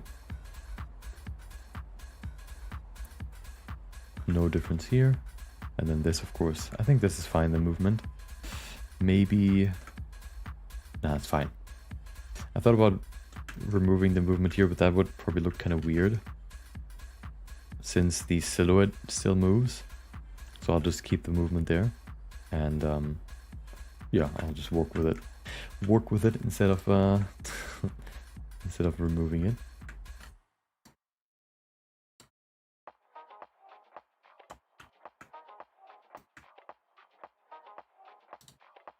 Let me see, I'm actually going to hide the inlines and only show the manual lines so I can see which lines I have removed and which ones I haven't.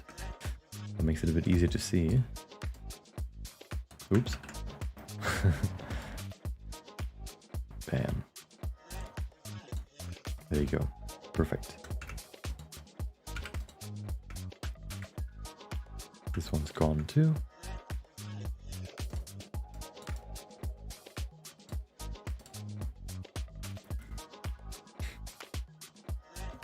Alien Romulus is a new horror movie set in between Alien and... Oh, is that the one... I think I saw a trailer for it. Is that what the trailer's like? Den. Are you sure you want to go in there? And then the dude goes in there. And that's the only thing that I remember from the trailer. Is that the one? I think it is.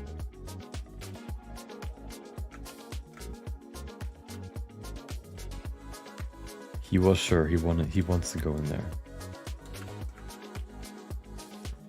I think I've never really seen an Alien movie, but I've watched somebody play the Alien film, the Alien movie game. Sorry.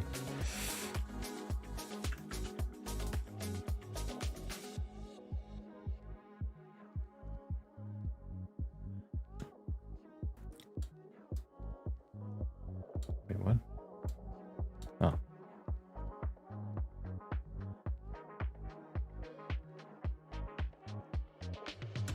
Okay, that looks good. There's a bit more here. Oh.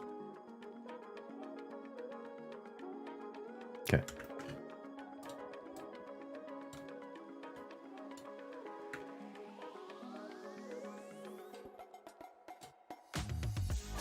Oh, wait, did I delete that one? I guess I can just delete it since it's such a redundant line.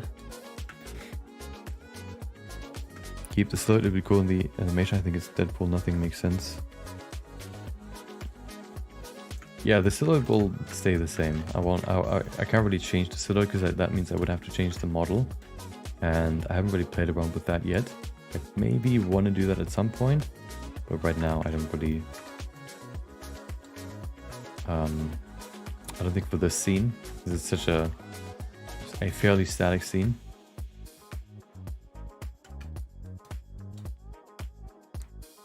So it's unnecessary here, but at some point probably. And when we get there, I'll show you what I mean. Okay, this looks good. Is there any more jittering? Yes. Is there? Yes, there is. In the armpit, obviously. And these lines. Good. This is actually another cool technique that I guess found. Hide one layer of line art so you can see if the other layer is consistent between frames. And this one, for example, can go too.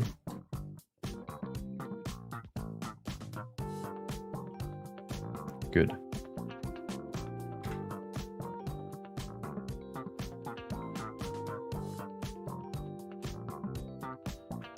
And then this one. Good.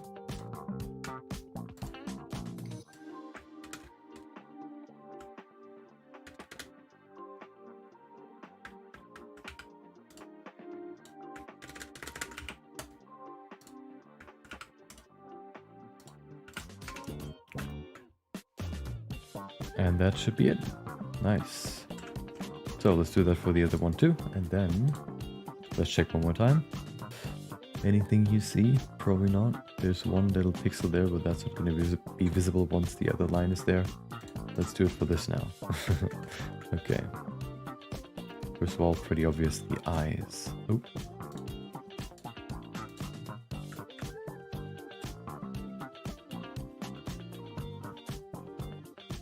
I like that the rig is so flexible as to actually give him these eyes.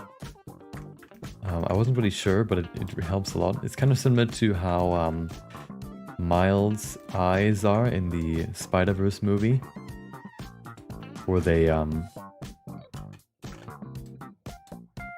animate his eyes like very expressively, even though it's just his suit. His spider suit into the Spider-Verse and across the Spider-Verse. Like, you know, make them super wide when he's surprised, or make them like angry and stuff. Of course, this real suit couldn't really do that, but it makes the whole scene a bit more, you know, it makes the whole character a lot more expressive, so it makes sense. Of course, I think in the movie he actually can also, you know, move his eyes and stuff, so the wide eyes are basically representing his eyes in the Deadpool movie, right? But theoretically, they couldn't really move either, since, you know, it's his suit and not his actual face. But it, you know, makes the whole thing a lot more expressive. And without it, it's basically similar to, what's his name? Black Noir from the Boys, where he's just full on, just still, and the only thing you would see moving would be his mouth, or like, you know, his chin, since you can't see the mouth either.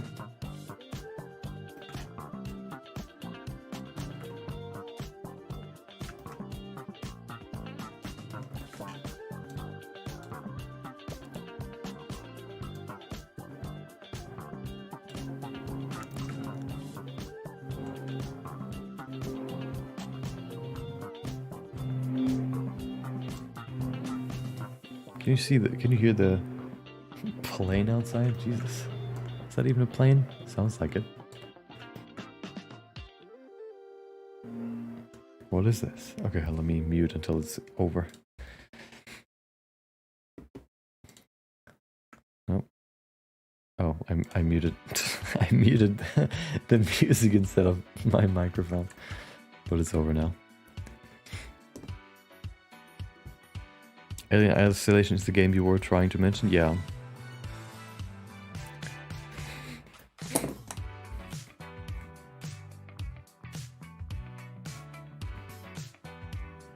Oh, did they? Well, with the Tom Holland Spider-Man, the eye animation, they made it like mechanical, right?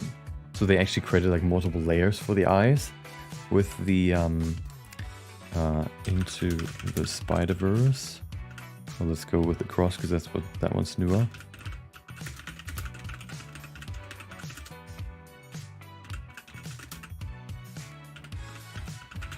Let's see if I can find something good.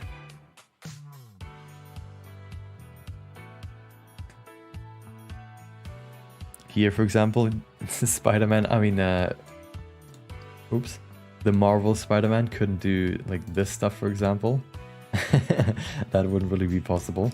Like super big eyes or relaxed eyes. Of course, for him, it would only be like layers, right, that close. So you know the white would get smaller, but it wouldn't really be like this, where the actual shape of them change. This. Or here, yeah, right? That isn't really the case. Or here. Yeah. Lawnmower, I think that was a plane. Yeah. Good, hold on. How far? I think this is all. Looks pretty even. Oh, never mind. A few more lines here. Are these here? Yes.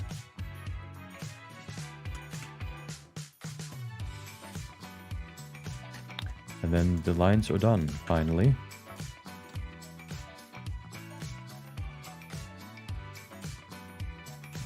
Then it is time for the overpainting, which is the fun part, because then you can make it look nice.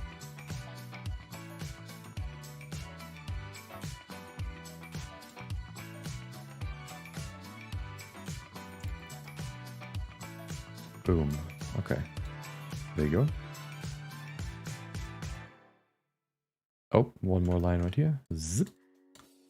Gone. Easy. Good.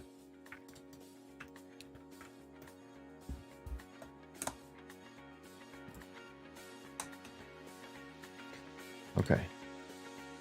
So, wait. Yes, that's fine too. Okay, good. So, everything's back to normal. Everything's refined. Oh, never mind. There is one more thing I need to do, which is refine and adjust the lines for his black patches, I guess. So especially for the face, you can see how wobbly they are. Of course, they wouldn't look like that if you would draw them. So let's fix those as well.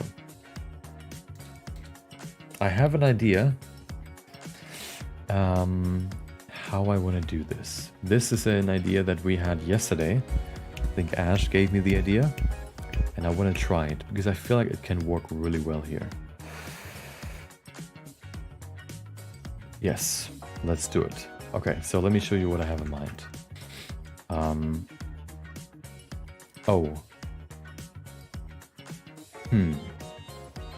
Okay, let's do it first. Wait, can you hide? We'll see.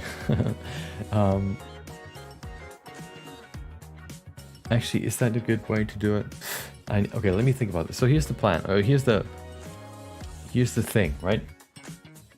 If I want to refine this edge right here, I would first of all have to smooth out the line, put it on top of this line where the texture is, right, where the texture blurs out, and then I would also have to create, extend the gray to remove the blur, and then the red as well to remove the blur, to create perfectly straight and clean lines. But there's another technique that uses that you can use where you combine, where you create a stroke that has this outline, this black outline, but also this gray bit. I feel like I need to visualize this, otherwise it's not gonna hit. Let me show you what I mean. Welcome Mohit Road, welcome.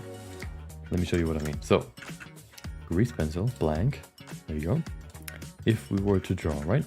So we have his face, which looks, right.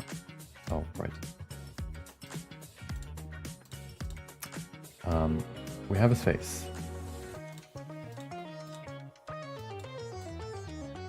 There you go, face, right?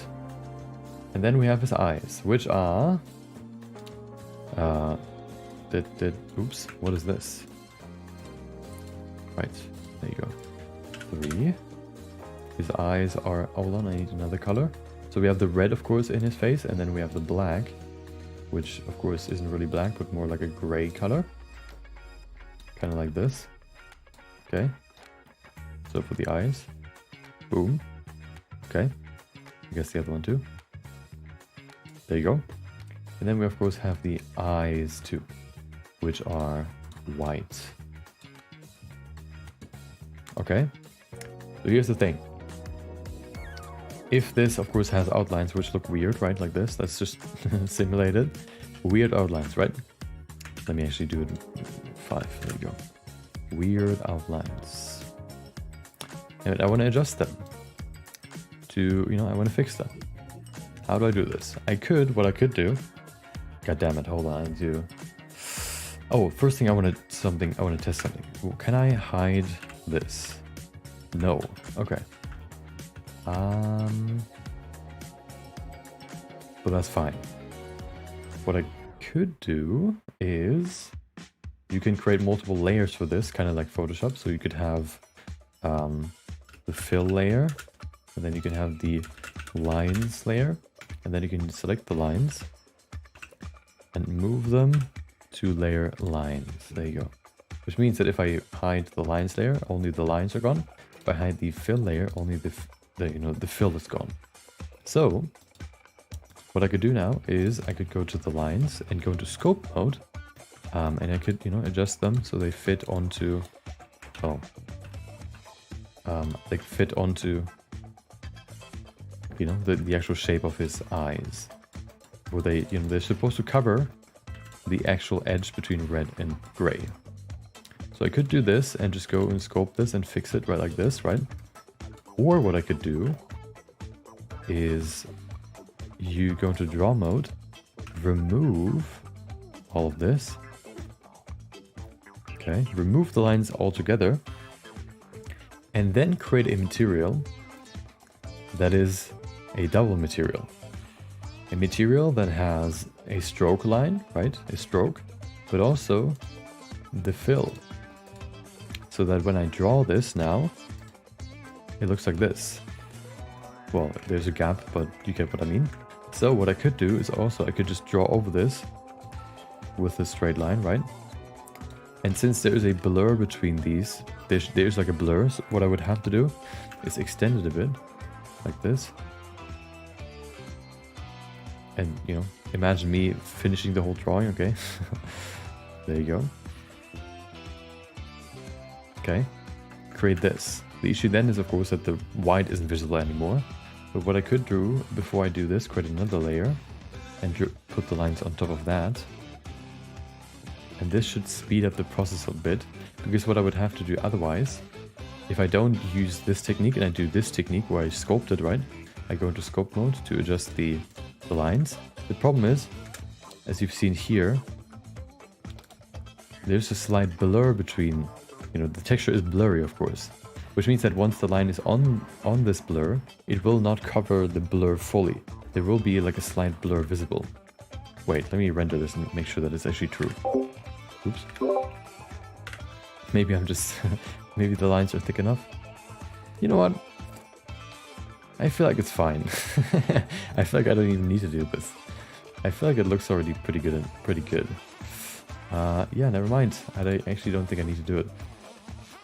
So, yeah, never mind. Disregard everything I just said. I think this is more applicable when you're closer, since the lines are now thinner. But I think for this scene, it's not... we don't need to do it. Okay. Yeah, but this maybe this technique can come in handy in the future. So I don't want to disregard it. I don't think it's necessary here. Okay. Yeah, so let's... Is this done? It is. I still probably want to remove the lines though, because I need to change the shape anyway. Then I can just redraw the lines. Actually, no, I'm just going to reuse the lines, never mind. Okay, first of all, what I want to do is I want to fill these gaps. Should be hard.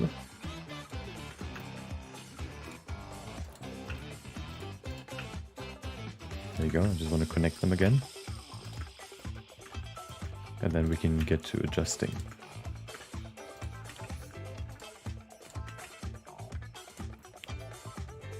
I like the thickness for the lines. Yeah, it's a good thickness. It's just we actually calculated or tested the thickness. We compared it to a shot from the One Punch Man anime, and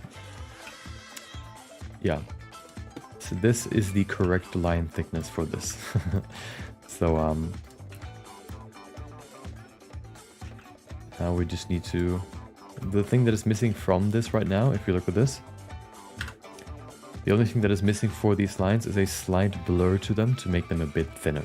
Other than that, it looks basically the same, which is really nice. What is this extra line here? Hold on. Ah, whatever.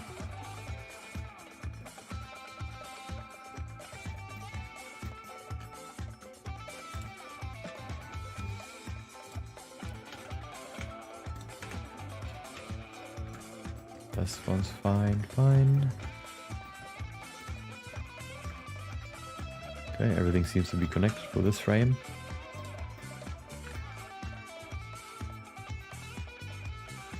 I have to do the same here. Wait. Why are there two frames here? Do I need this 19? I don't think so. Yeah, I don't. Good. Wait, do I need 20? I don't. Okay, even less keyframes to do. Okay. I guess here you don't really see the mask, so it's not, we don't need to adjust anything. Here, of course, we do. Let me connect them again. Oops.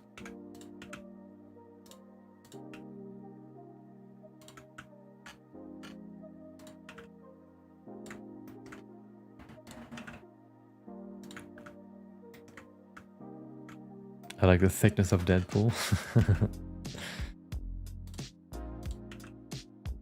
Deadpool is pretty beefy.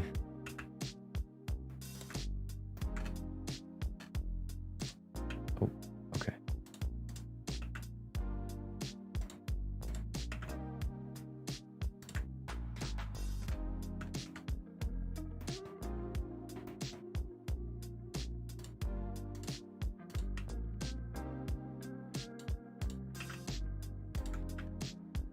I'm gonna be happy once we get through these kind of boring first scenes.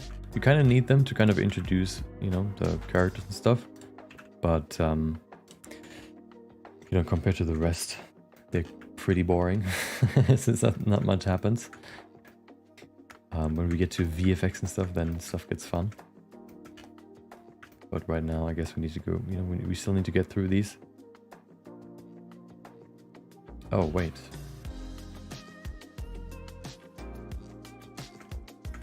I can just copy this. Hold on. I have an idea.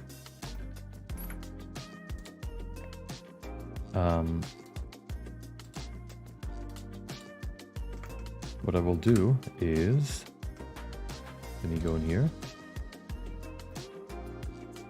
Right here. So this, I adjusted this one, but you can see they disconnect again. So what I'm just going to do is edit mode. Oops. Select all this.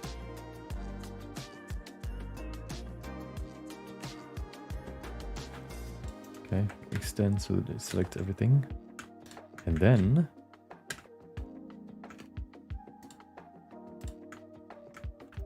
make sure everything's selected. Control C. Next frame. Delete all these and just paste it. Since it doesn't move, I can just paste it. Actually, I don't want to do that yet. Never mind, because I want to adjust them first. So once this frame is done, I can just copy it over as well. Perfect. Even more copy. Okay, good. Actually, let's do the first frame first. This one. And then we can go to the other ones.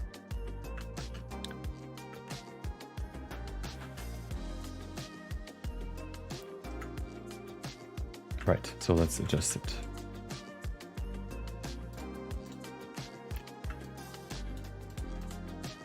That looks pretty good. Usually the smooth brush is enough for this. So what I basically just do is, you know, hold smooth and then just go over the line. There you go, to make it a bit smoother, who would have thought. Looking pretty nice. Yeah, this one looks a bit weird. It looks a bit too far left, right.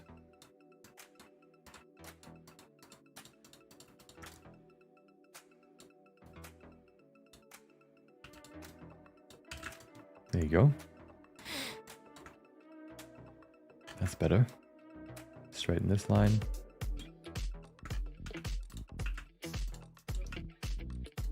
It got disconnected again for some reason.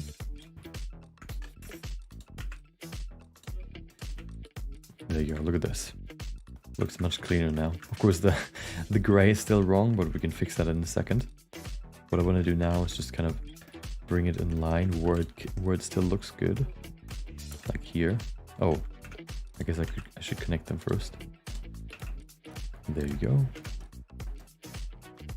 And then we can move it in. Look at that. Just to bring it in onto the edge that it's actually supposed to be on. So the reason why they're offset is the way I create these edges is by basically looking at this 3D model. Oops. You know, we have the 3D model right here. Right?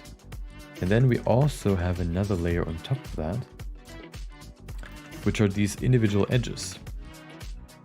Let me see if I can go into them. I cannot. But basically, these are basically just individual edges that are like lines that I've modeled on top of the actual character model, which then are being detected by the automatic line art modifier. And, you know, it creates these lines. But of course, to make sure that the line art can detect the edges, they have to hover over the actual model, which sometimes, you know, creates these weird, creates this offset.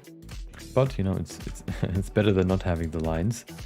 I would rather just adjust them and shift them over to where they're supposed to be, rather than having to draw them out all manually for every frame. Because usually, you know, for like 80% of the time, they work really well.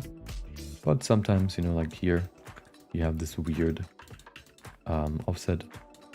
But even that is, you know, fixed pretty easily. Last time I tried to create like line art through textures. But the problem with that one is that the line thickness then isn't dynamic. So I just drew some lines onto the texture so that the model basically had line art baked into it. Yeah, but of course, if you were closer to the model, the lines would be thicker. Or like the line thickness wouldn't change dynamically depending on how close you are to the character. Which means that if you're too close, the lines are way too thick. If you're too far away, the lines are way too close. Way too thin. And yeah.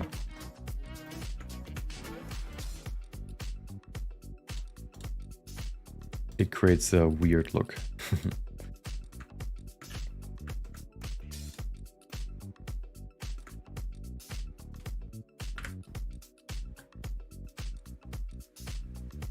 Okay. Just dropped in to say, hey, love your animation. I'm excited to see the outcome of this one. Thank you, Soggy Buckets. Hope you have a good day. Same, looking forward to the final look too.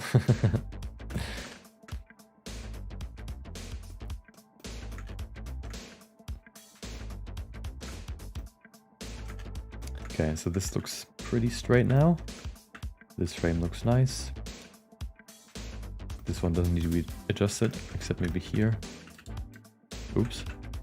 Deleted instead of moved.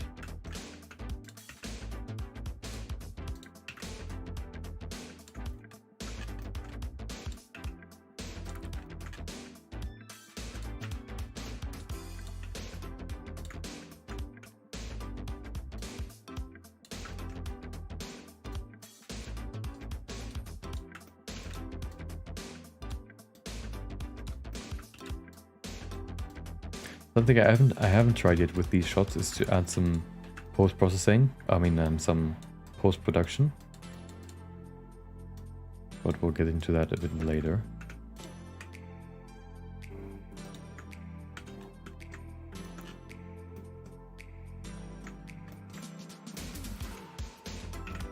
Of course, this will not be the final look. I'm gonna add some glow and stuff, of course, which will make it look, you know, much better.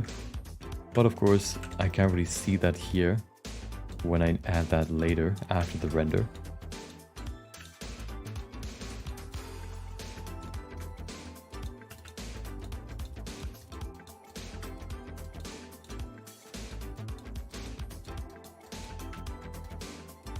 So I'll just have to kind of guess that it's that it looks nice. Which usually, you know, if you have a good base for your post-production, it should look nice. It's only there to enhance the look, of course, not to transform it into in any way. So if it already looks good before the post-production, it should also look nice afterwards. It should look even better. What is this line doing here?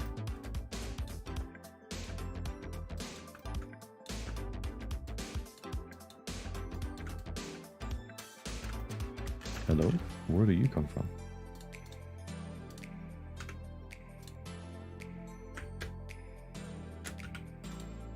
Okay, that didn't work.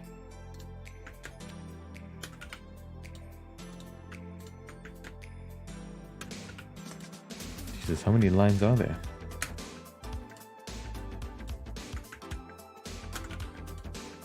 It just doesn't stop. Okay, good. It did stop. So this one looks nice. Next, this one. And then once this one's done, we can copy it over to the next frames. I already merged the corners, which is nice. So you only have to smooth and adjust the position.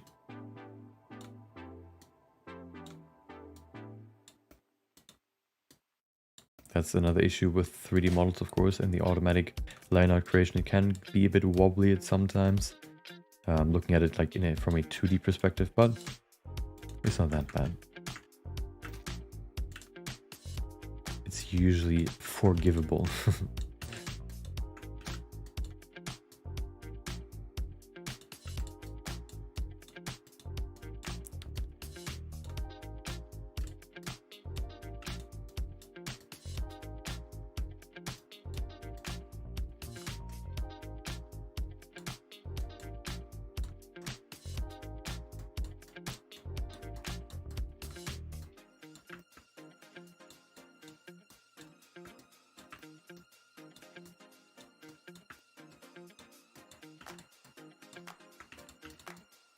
Okay, there you go. Other side. And then we can overpaint. Well, we need to copy them first, and then we can overpaint. There you go. Get it in there. Make this line up.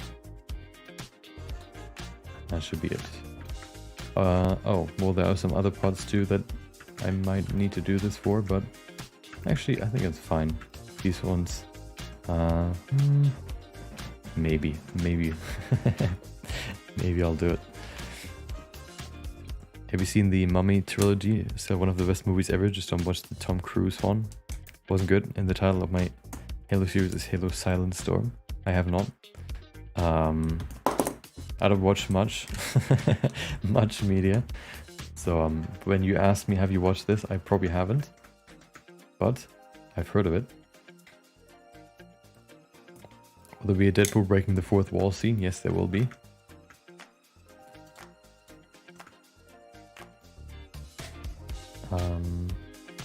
Right. Wait. Oh, copy. Right. Finally. Copy. Delete. Oh. And paste. Easy.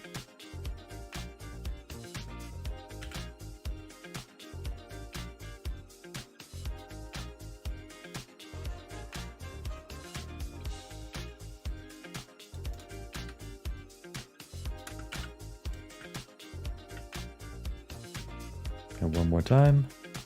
Delete. And paste. There you go. Now it's perfectly straight. And now we need to adjust the lines, which is fine. Why is there a little dot right there? Wait, where is it? There it is. Look at this dot. What is it doing here? What are you doing here? Where do you come from? Who sent you? Why are you here? Just, yeah, it's weird. Sometimes you just have these weird texture glitches when you're texture painting, but it's fine. This line needs to go though.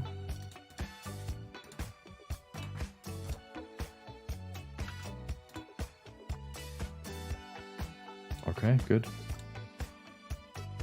Is that all of them? Oh, one more here. Oh, right, the line didn't connect. Right. Should this fix it? Hopefully. That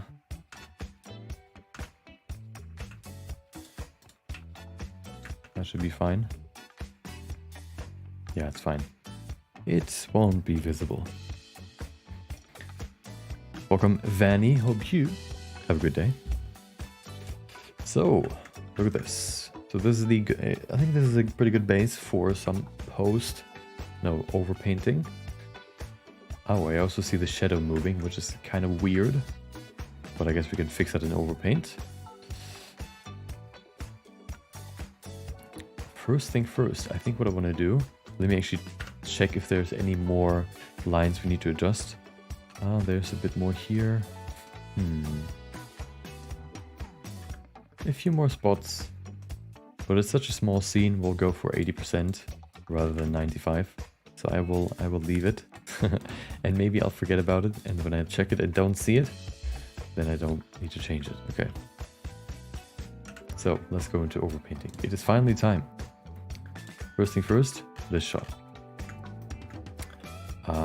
Okay, let's fix the mask first. For that, of course, we need to go into max resolution mode, because otherwise the shadows will be different. Boom. Look at that. Perfect.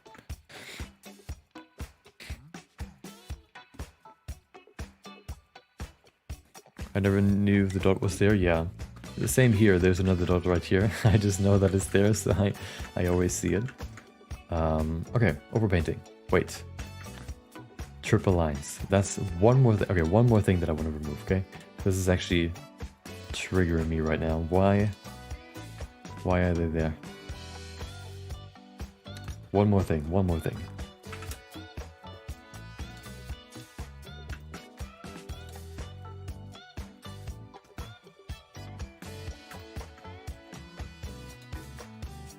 Same here. If we have some double lines there, we need to remove them. Otherwise, I will freak out. Okay, that's easy enough. There you go, fixed. And then here, we have some unnecessary lines which can go. And this one too. Okay. There you go. Fixed. And then of course we need to change the inline display once again back to 0. There you go. Okay. Oh, we need to remove the line here too, because we removed the line around the eye on all the other frames. We need to do it here too. Okay, good.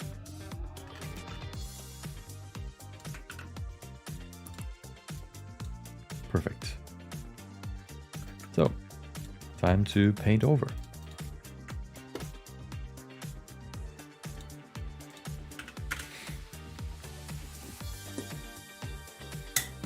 Can you play the animation? I want to see. Unfortunately not, because it's super laggy right now. It's a bit too hard to play. Hey, actually I can play it like this, I guess. So this is this scene, pretty simple, but right now, right? Oh, hold on, I need to do this. So imagine this, okay, but looking like this, okay? Yeah, it's kind of hard to see. It's super laggy. I don't know why. Oh, because of the line art, probably. Yeah, it's hard to do right now, unfortunately. Oh, okay. It's so funny seeing the actual like shapes, but then all of it being removed here. Okay. Overpaint.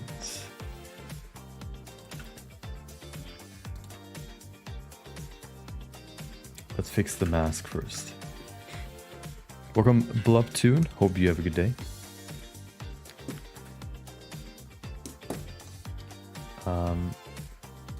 Okay, so we need red. There you go. Okay, so oh, tablet is already off because I haven't used it for so long. There you go. I think what I wanted, yeah, for this to have clean lines, I want to use a stroke, stabilized stroke. There you go. And then I want to just adjust this a bit.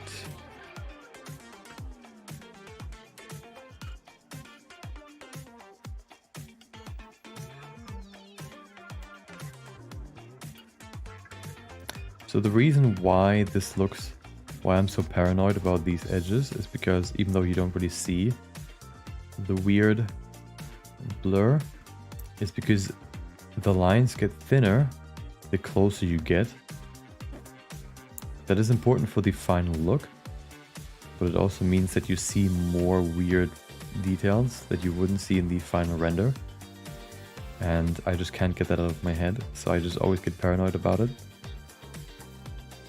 And think, oh, do you see this in the final look? Do you see it? Do you see it? And usually you don't. But I just have to keep in mind to actually render out the shot to actually see whether you can see it and I need to adjust it or not.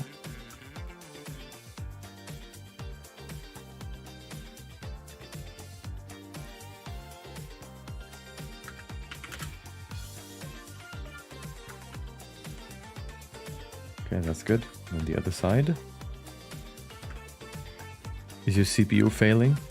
No, it just it's a lot of geometry to move in real time, which unfortunately makes it laggy. I guess my CPU is failing, but not because it's weak or whatever. It's just a lot of geometry you need to move around, which takes a lot of power.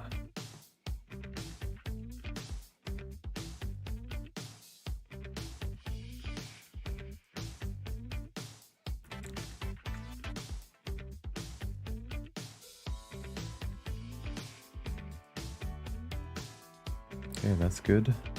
Oops, that's too much.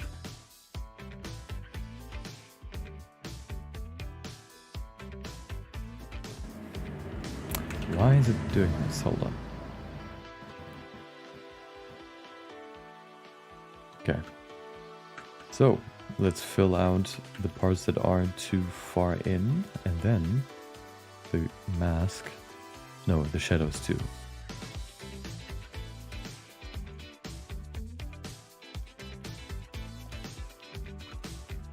Okay.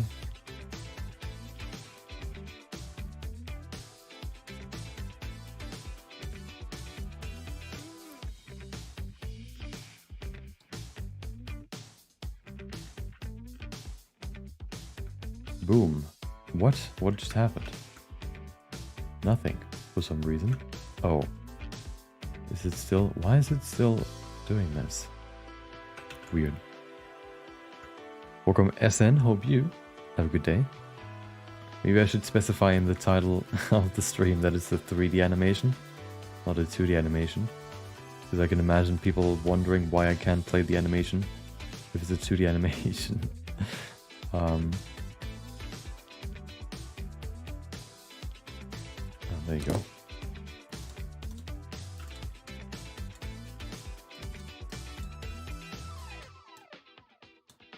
And me rambling about moving geometry.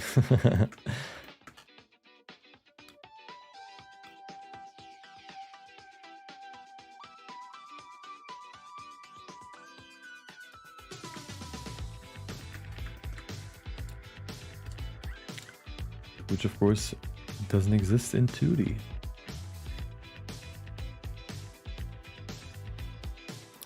So, I think the left mask, I mean the left side is already pretty good. Now the right one, which is a bit more, which is a bit rougher. Yeah, and if you ever need to draw these super clean lines, whether it's texture painting, whether it's grease pencil, always make sure to enable stabilized stroke, which basically creates this. I think this is pretty normal for any drawing program, but it's basically just creates this sort of trail behind your brush that evens out all the smart, like, micro movements you might do.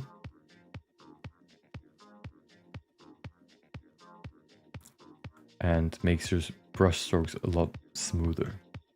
See how when I do this, it really moves very, very little. If I do this, you can see how it just draws a straight line, even though I do zigzags. Nope.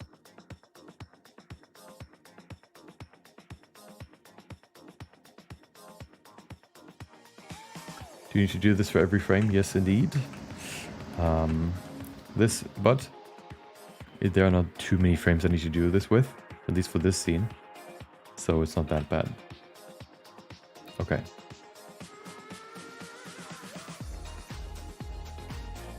I think I want to change the shadow a bit. So let's do that now. There we go. Let me just get rid of all this.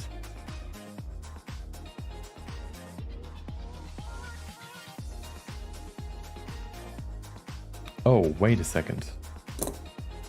Where am I drawing currently?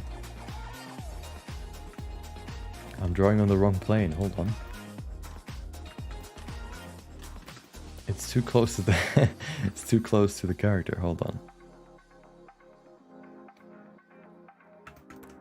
Let me draw here. Okay, that's better.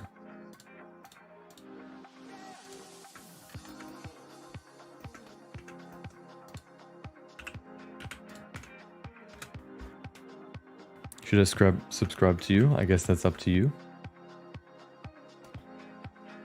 If you want to see more of my videos, then I guess you can. Doesn't really change my what I do.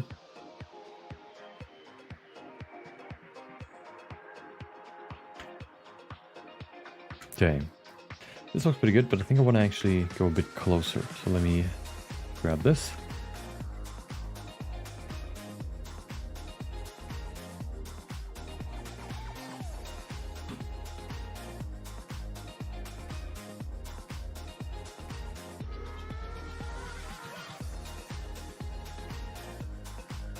I think that's gonna be pretty good for a shadow. Let's see it. There you go. Yeah, I think that's cleaner. Oops, I actually forgot to draw this out. Hold on. Wait, really? Oh. Let me draw this again.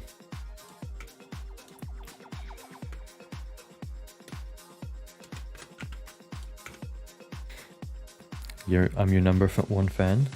Nice, I appreciate it. Welcome, #1 fan. Hope you have a good day.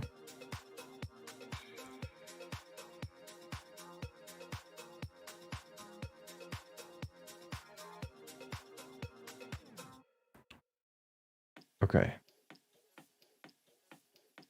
I think this will make it much cleaner and better. Yeah, look at this. And then we can bring it a bit closer here. And then we have the face. Oops.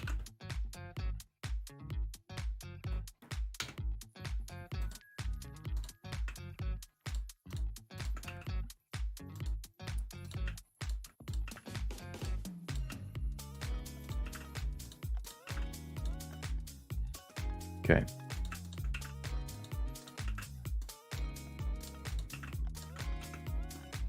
Look at this.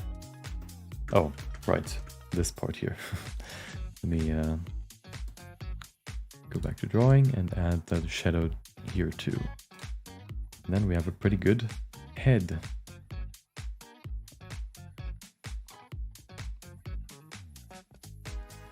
body shadows need to be adjusted too, but I think I want to focus on one bit at a time, just so I don't forget any part of the process.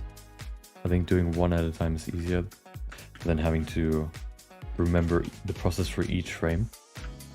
So I'll do the head for each frame, and then I'll do the body for each frame, and then I'll do the rest.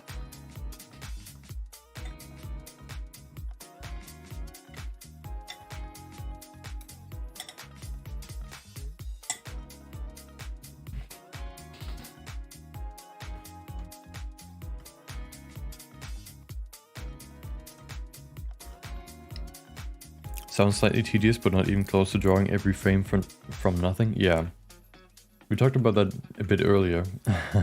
How you, like, the 3D model saves you a lot of pre-work. So I only need to adjust the lines instead of sketching, creating the character for each frame as well. Which of course saves a lot of time. Okay. Yeah, next frame.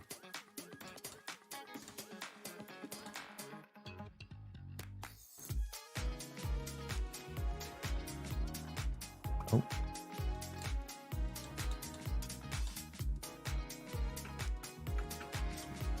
Create a new, there you go. Do I need I need to do a shadow change. Actually, I could keep the shadow and then just create, no, I couldn't. Could I? Wait, does he move? He does, right? Welcome, Zeno. Hope you have a good day. Welcome, T-Top Tony. Welcome. How can I be good at sculpting, rigging, and animation in Blender? Do you have a tutorial to follow for each of those? Sculpting, if you're like a beginner, you can look for Jan Sculpts. He has a few good beginner tutorials. For rigging, I don't know if he actually does rigging. Either Joey Carlino has a few good rigging tutorials. I think he actually just made a new one where he creates the whole character, including rigging. Or Pierrick, Pierrick, P-I-E-R-R-I-C-K, and then P-I-C-A-U-T, I think. Or, what's his name again?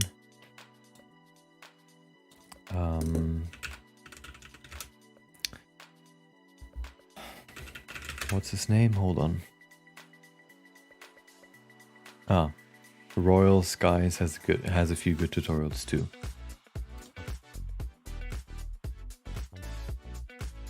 AutoRig Pro. Welcome, Reaper. AutoRig Pro? Nah, Rigify all the way.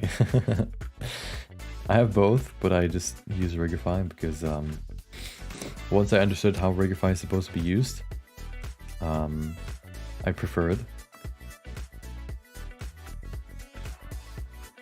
But, you know, both have their uses. Both can be, yeah, really, really useful.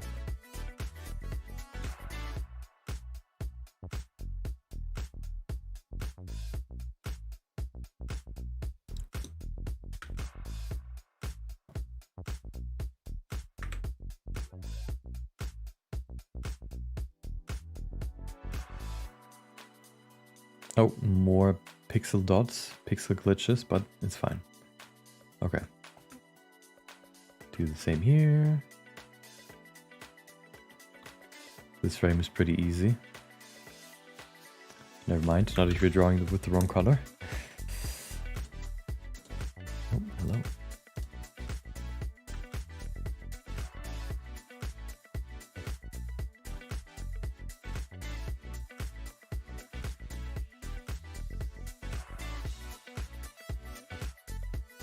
Okay, good.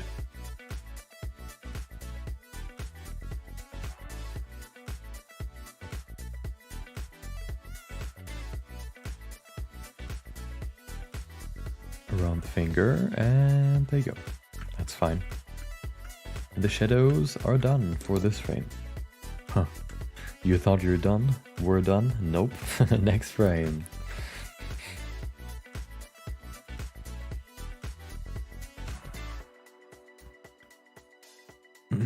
Oh, and animation, yeah, Pierre Picard, definitely for animation, in terms of videos. Dan Pro, I think too, small face, welcome. Would you recommend someone start animating? Start simple. Maybe there are animation tutorials. I have never really watched animation tutorials myself, only really rigging, so I couldn't really tell you how I would do it, since I've animated for such a long time now, before Blender. Maybe, let's see, what do we find if we look for, what would you look for? Blender animation for beginners.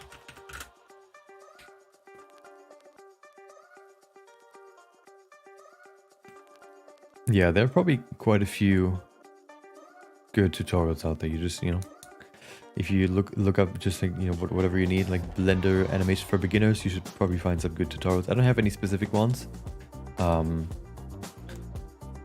Oh, I guess the one thing that you can look up if you're new to animation at all, start with there's a video if you just Google, if you just look up on YouTube, the 12 principles of animation. It's the first one. It should be the first one. It's just like a brown background in the thumbnail, like a paper background. That one is a good one to start with, just to learn the basics. And then from there you can, you know, do projects and then watch videos to see what you can improve, and go from there.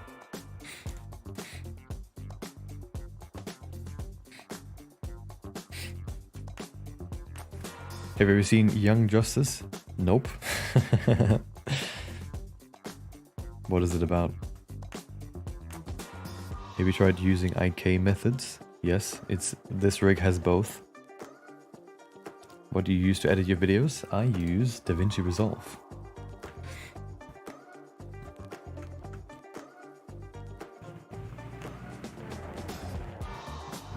Right, let's fix his face first and then the shadows.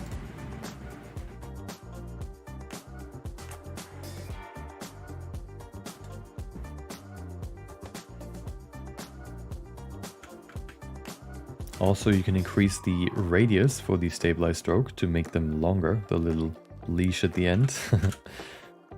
There you go, to make it a bit easier and smoother as well. Boom. It's easy. It's harder this way to move around corners, but it's easier to draw straight lines like this. Look at this. Look how easy. You just pull the brush after you.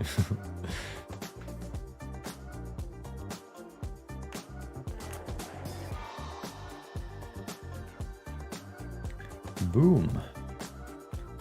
Good. That looks pretty good. Now the other side.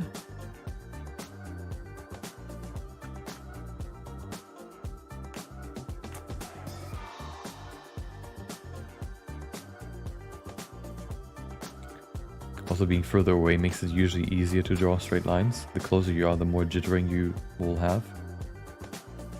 At least for me, that's the case. So if I'm a bit further away, it makes that a whole lot easier.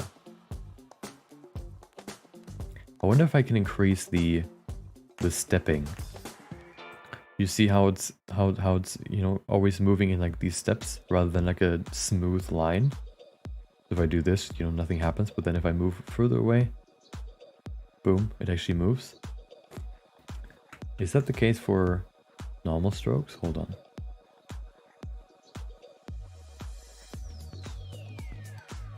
No, it's not. Okay.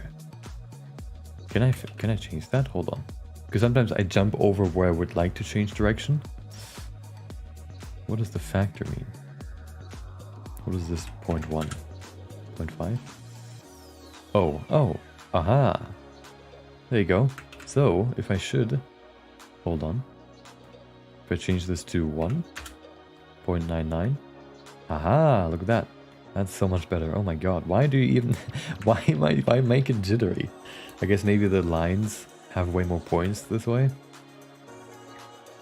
Whatever. It looks better. So I'll keep it. Maybe I can set it to... Let's see. Hold on. 0.9 is the default. Like this. Which has... this many lines, okay. And then if we set it to 0.99, it doesn't even have more lines. What? Why? Oh my god. Some of these settings. Why? Okay, well, fixed, easy. There you go, face ready. Well, we need to change the mouth. Just smooth it out, I guess, just a little bit. That should be enough.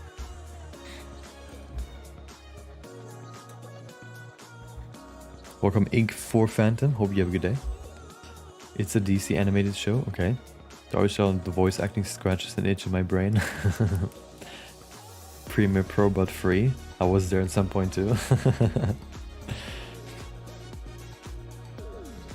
But yeah, DaVinci is also free, so if you want to, you know, not feel, I don't know if you,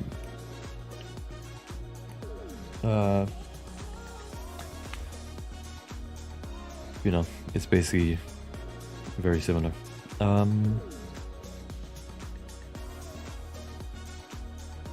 I've seen the one, it explains squash and stretch and walk animation to run and so much. Yeah, the principles thing. Yeah, it explains like all the principles that you kind of need to keep in mind for animation to make them look good. Use Blender's compositing or Premiere Pro or something. I use DaVinci Resolve. In DaVinci you can create like a node setup similar to Blender. So, which means that if the render is done, I could just put it in there, apply the, you know, the node setup, and then it looks, you know, all the compositing gets applied to each frame automatically. But to make stuff on Procreate 3, but it's easier to just use Procreate at this point. I've heard something about Procreate, like, you know, that it's supposed to be like super good, but I've never really looked into it too much. I think it's made for animation, right?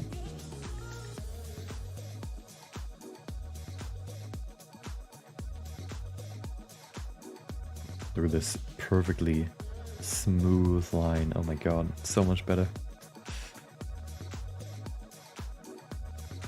Yes, perfect. So this should be able to just, I should be able to just copy this. Yes. Do I even need to? I do. Okay, so let me go in here, grab all this, all of it please. Okay.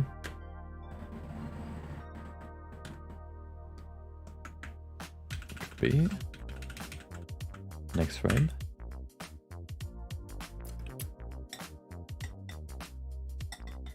And, oh.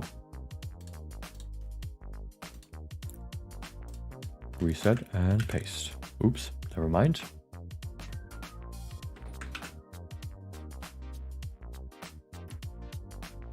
Draw mode and then paste. No, edit mode and then paste. There you go.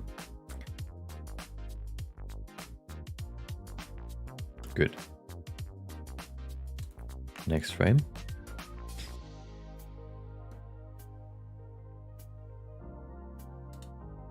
New keyframe, edit mode, paste. Out of edit mode, next frame. Wait, do we need more? I think so. Yes. New keyframe, edit mode, paste. That should be all of them, I think. Yep, good. So the face is done. Next up. Oh. Do I want line out around his eyes? I feel like I've done it before, so I think I need to do it here too. Yeah, let's do it.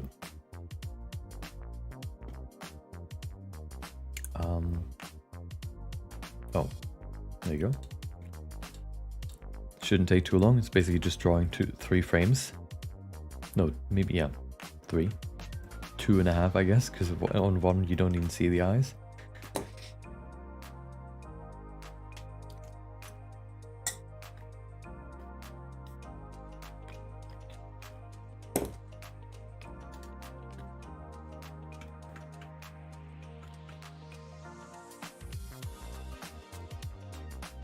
Okay.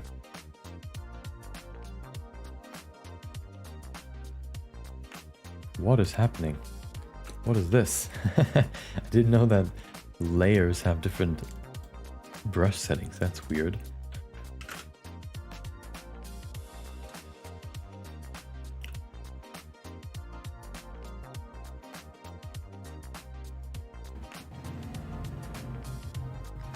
Look at this perfect line. You've never seen such a perfect line in your life. Oops, I already missed, damn it. Even though I have this long leash, I still I can't fit it right on the white silhouette. But it's fine. I can adjust it in scope mode. Look at this literal perfection. Boom. Almost, hold on. And it's perfect. There you go. Look at this. Easy. Next one.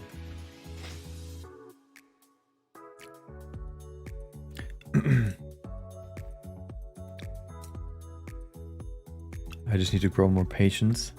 I guess if you're animating, you definitely need a lot of patience. Sometimes it just takes a bit, you know? Also, sometimes I think something you just need to develop as, you know, you create more work is this feeling of believing in the process. So sometimes you work on something and then you know, stop for a second and you look at it and you think to yourself, damn it, this looks bad. This doesn't look great. But oftentimes it just, you know, it just requires a bit more adjustment, a bit more, you know, just a bit more tweaking and, you know, changing, and slowly but surely the more you change stuff and the more you tweak and the more you adjust, the more it becomes what you actually wanted it to be. And sometimes it just requires you to just, you know, work on it a little bit longer for it to look how you wanted it to look, rather, you know, and rather than saying like, oh, this is never going to look like how I want it to look, I'll just, you know, start a new project. You actually just, you know, stick with it and say to yourself, nope, I believe in this. I can make it better.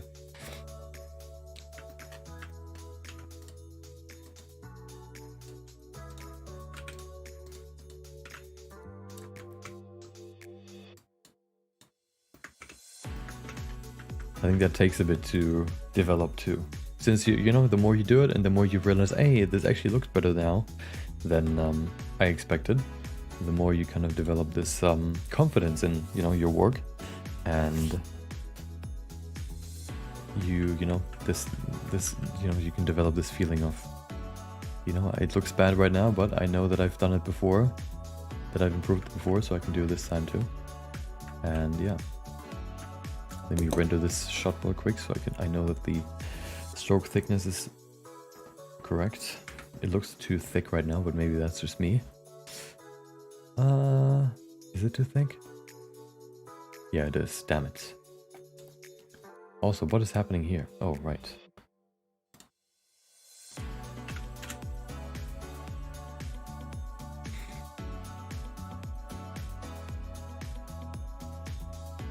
Every tool usually should have layers, yeah. I look into Deadpool's eyes and see the answers of the universe. Thoughts on bacon deep fried in cheese? Sounds like edible cancer. I've never tried it. Sounds pretty fatty, but it could be good, I don't know. I never tried it. Similar to deep fried Oreos. I've also never tried them, but some people say they're really good. I guess it's similar to deep fried banana, which is really nice, which is really good. But you might not, you know, think it is if you just listen to the name.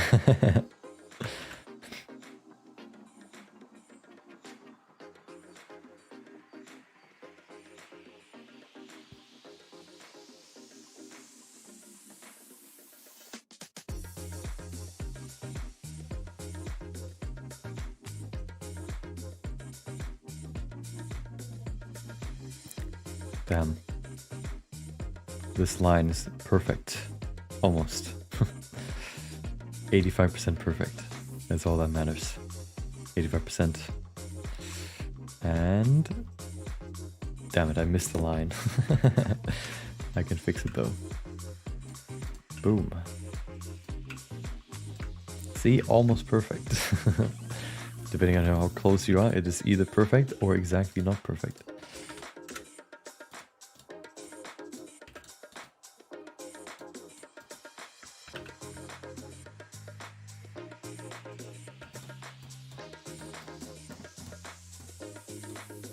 I actually want to stay out of the yellow part, because you can see if I put it in, somehow the line gets thinner. I don't know why that happens, but I want to avoid that. Also something to keep in mind, I actually don't know if I want to have a line out around his eyes, or if they're that necessary to be perfect, since his eyes are going to glow anyway, and then you probably don't see the line out that well anyway. So I don't want to spend too much time on it. How many scenes are we down? This one is scene 4. But I've created 2 more scenes in between these two. No. So we're down basically according to my storyboard. 2.5. We might get to the 3rd one today. Maybe. If not, then I will finish the 3rd one, like this hand right here. Shouldn't be too hard. I say that now. But yeah, slowly but surely we're getting there.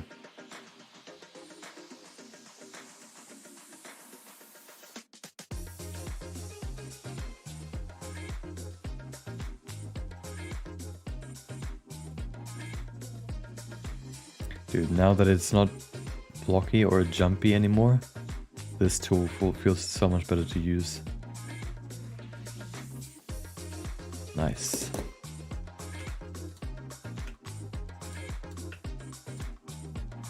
Okay, that's good. There you go. Okay. So, oh right, I need to do the other the other shots. I thought we were done with the outline, but we're not. But now that I know that it's not that different. Wait a second, what did I just do? Why did I paint over the same frame again? Welcome Chomper. Are you only doing Deadpool or multiple characters? Deadpool plus Wolverine.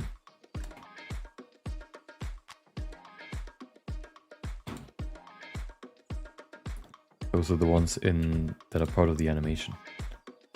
What just happened? Oh.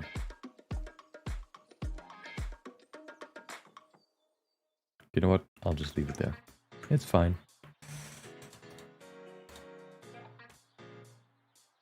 I don't need this line out. It's fine.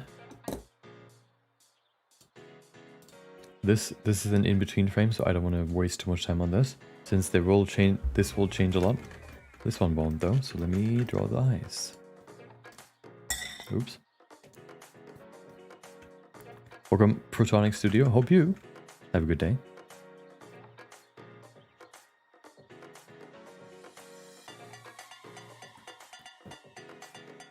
Come on, leash. Do your thing. Boom.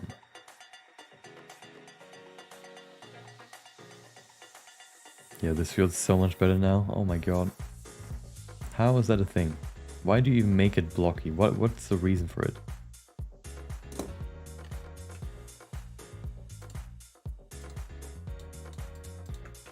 It's the same with playback speed or playback mode in the timeline. Setting it to play every frame rather than frame dropping. Meaning if you have anything that takes too long to load, it actually slows down the animation. So the timing is completely different than what it looks like in the end. It's so annoying. Why do you do that?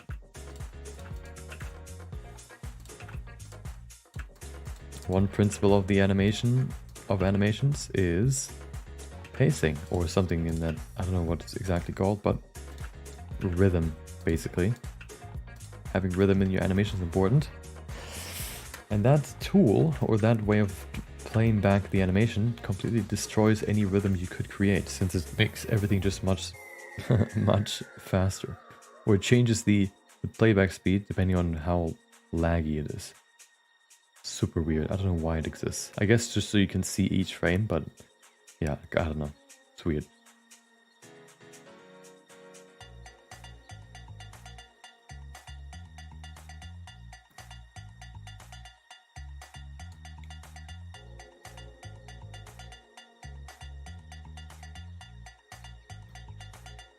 Boom. Easy.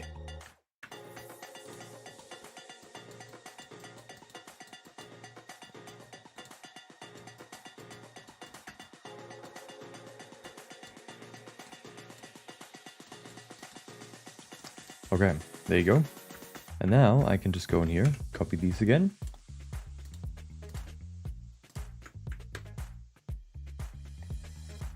Copy. And wait, they're already here.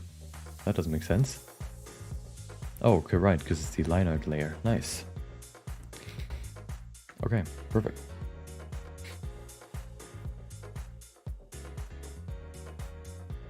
Okay, so do I want to adjust the body?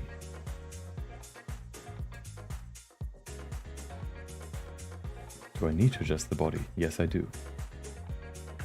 Let me do that real quick. So yeah, these shadows are a bit too smooth, okay? I want to make them a bit more detailed. So let me adjust the shadows now, which shouldn't be too hard. Just to add some more detail to them. And refine the shape a bit. Go, overpainting, layer, fill. There you go.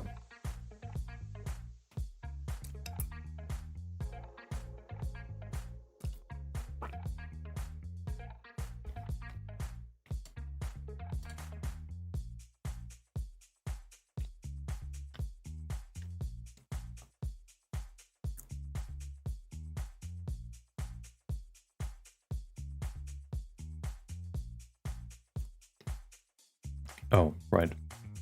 Whatever. Works.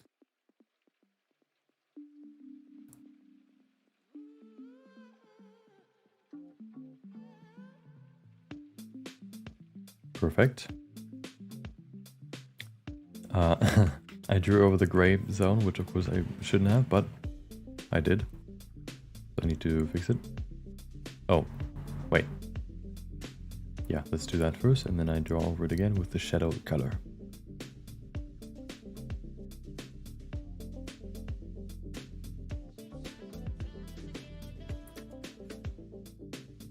Boom, and then the shadow.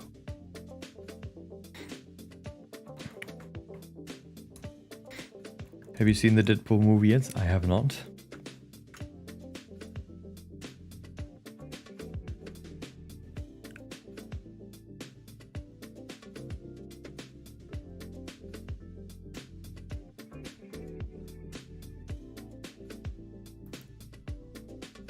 Okay. That's the right color here, of course. And that should make the neck a lot better. Compared to what we had before, at least. This weird blurry bit. There you go. I think the shoulder can be extended too. Just a tiny bit. Like this.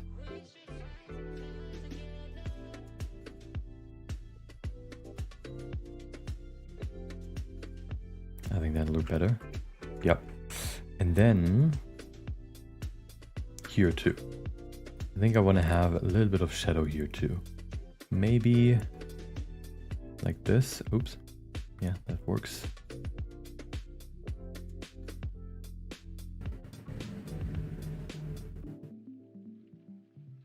And then this goes out like this. To just refine his chest a bit more. Look at that, so much more detail, easy. This might be a bit weird here up top, so I might adjust that, but I think I actually want to go all the way here. There you go. It was a bit too thin before. Hopefully that fixes it. There you go. next, this bit here. Okay. And then here too, let's, what would it look like? Kind of like this, I guess.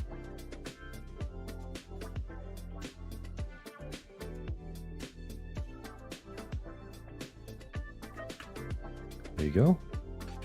Let's see, I think I want to just expand this a tiny bit, maybe to here.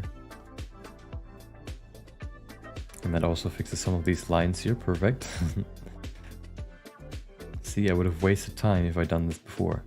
If I fixed the lines before I went into this, to this step.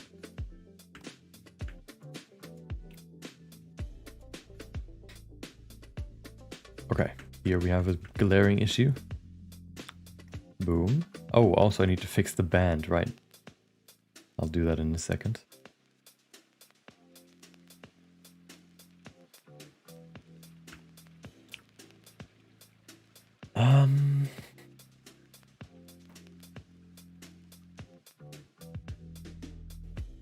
I feel like I want to extend the shoulder bit here.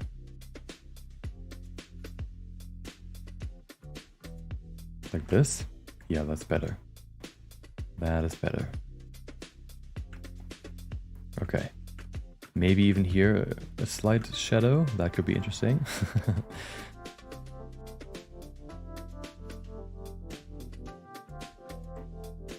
Oops, I missed the line. No, that looks weird. That looks weird. Maybe on the other side. Welcome, Ni Hao. Hope you have a good day.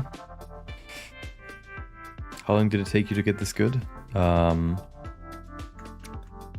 years, roughly. I started in 2019. But I also had a previous practice by drawing stuff.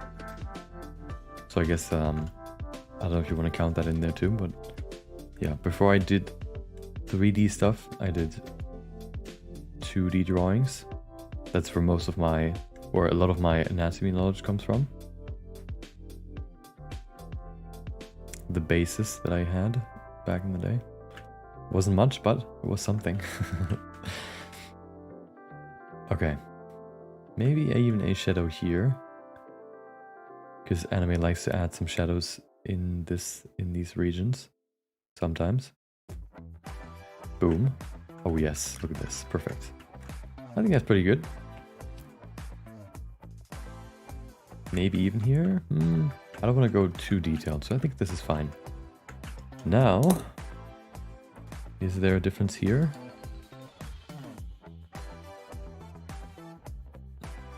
Oh, it didn't change, so I guess I could just copy it.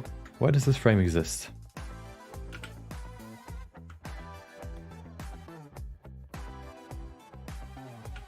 No idea. There you go, fixed. Oh, the eyes are gone. Okay, I guess I'll draw them again.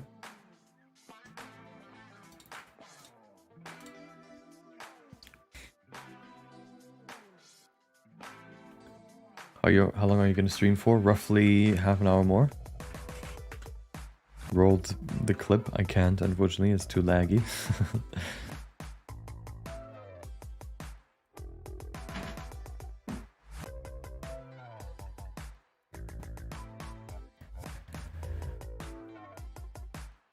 Unfortunately, it's, yeah.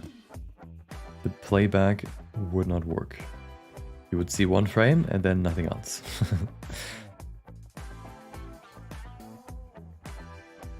Damn it.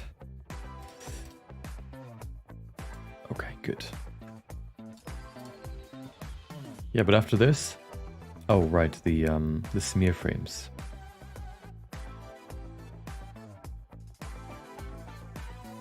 Yeah, it feels like each shot right now takes roughly 4 hours.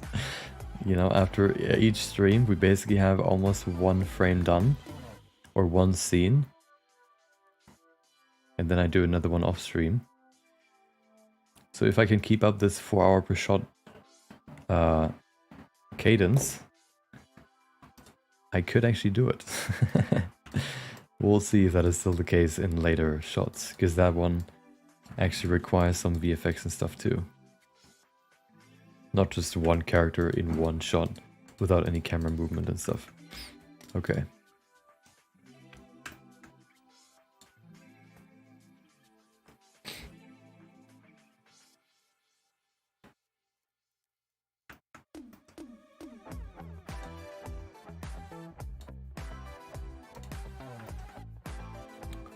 Oh, his eye, never mind, whatever. I won't fix it now. Okay, let's draw. Do I need to draw anything here? Hold on, I don't. I'll leave this one for later.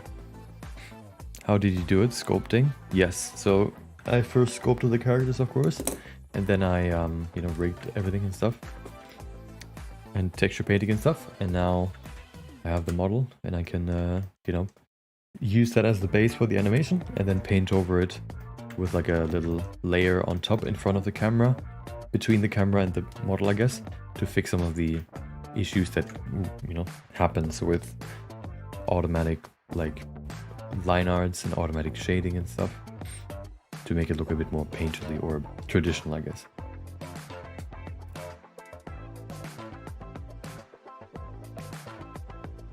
Okay.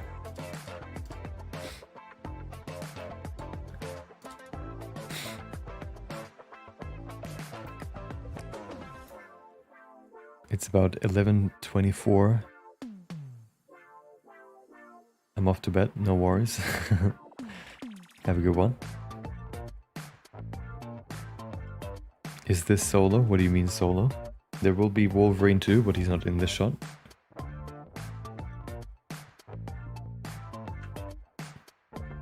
Thank you, Lucas, I appreciate it. Edit Gojo, please. Maybe at some point. Not right now, for obvious reasons.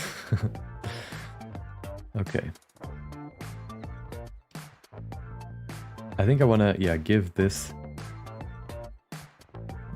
peck more detail, like this, and then make the chest a bit rounder. Wait, does the chest move? I think so, right? Whatever, I'll fix it. It will not move after I'm done with this.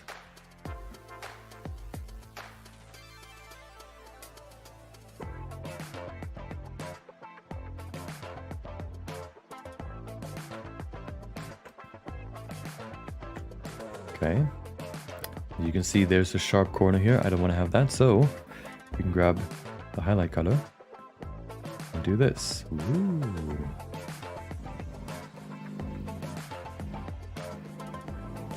Perfect.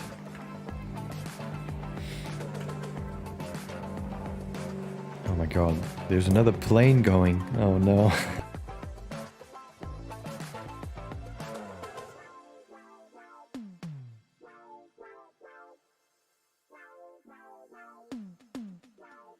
It is gone, thank god. They didn't find me.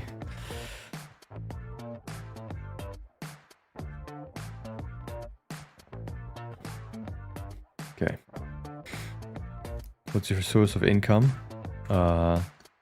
YouTube, mainly.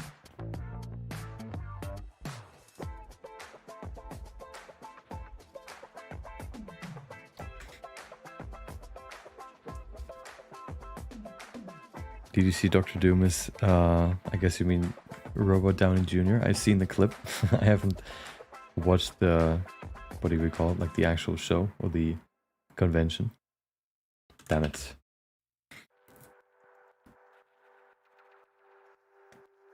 Just got done with the first video. Nice. Welcome. Hope you're looking forward to the second one. Okay, I think I'm gonna do this.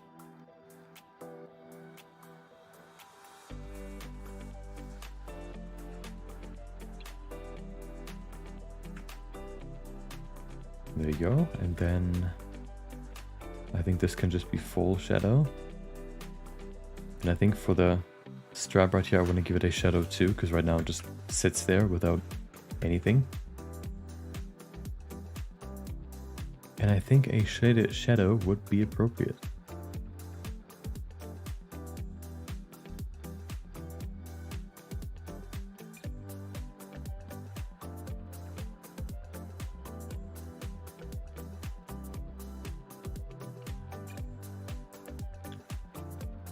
There you go, that makes it much better. And then here, basically the same. Maybe a bit long, I can't really do the whole thing in one go.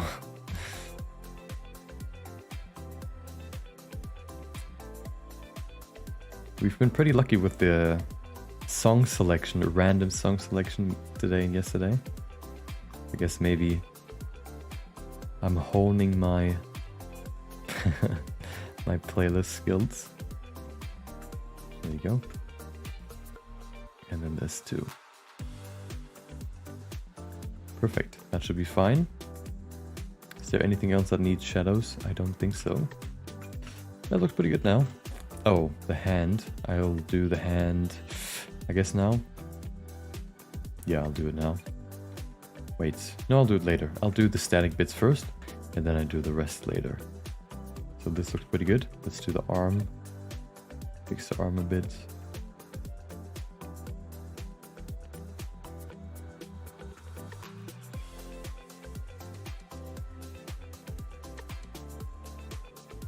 And then we have it pretty good. Is that all? I think that's all. The rest looked pretty good from my perspective. Yeah. So, now what we can do, look at this. Since this shadow, of course, like the adjustments we've made are not in the next frame, we can copy them over.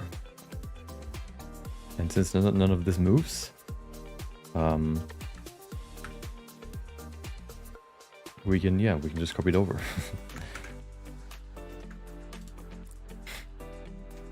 Tutorial with AE, please. After Effects. Is that what you mean? I don't really use After Effects. I've used it before, but not right now. Or for a long time. A few years. We go way back.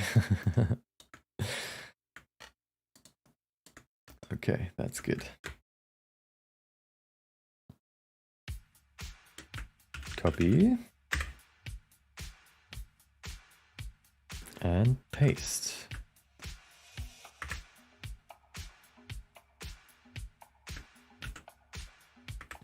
Hopefully there are no weird issues when I do this, but I don't think there is.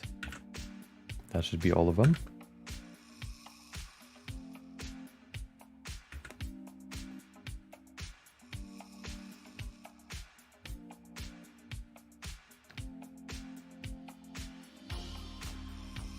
Oh, Reaper out here. Being weird.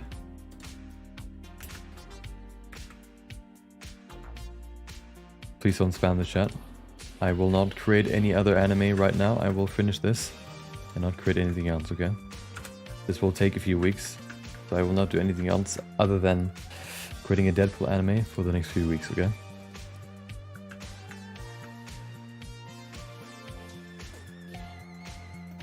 Okay, this looks pretty good now. So, everything's here, but the smear frames and these shots. So, I think what I want to do is first create the hand shading. Oh, never mind. Yeah, this too, but this one's in between frames, so I don't want to do that right now. And then go from there. Oh, I have one more thing I want to adjust here. The shoulder doesn't look that great.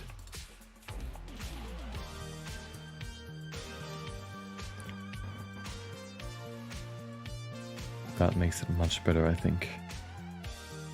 Refines the shape even more. There you go. Yes, nice. Okay.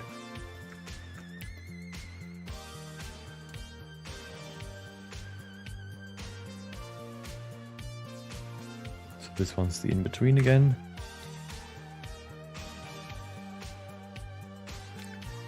This one's the next one. So let's do the hand and then we can do... What is next? Right, the smear frames. Okay. Let's see how much we can get done before I'm done for today. So the shadow is fine. I want to change the hand for sure. Looks kind of weird. And the band here too. I feel like the shadow on the arm looks pretty good. Maybe it needs a few adjustments here and there. But overall it looks pretty good already.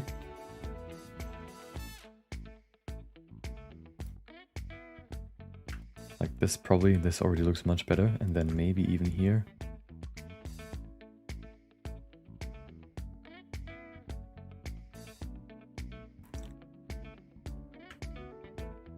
There you go. And then here, this band looks weird. This armband, the strap, whatever you want to call it.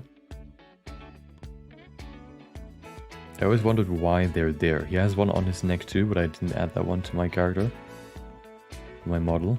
I think those are just like the separations of, like, you know, when he would put a suit on, he needs to have openings somewhere. So he has them like around his neck. He has them around his arms, of course, around, you know, at his wrists, and then probably on his ankles too. Okay, let's see. How do we do this? And that's where the straps basically are. Welcome Doomy. Hope you have a good day. Welcome Pixelated Dan. Hope you do too. Okay.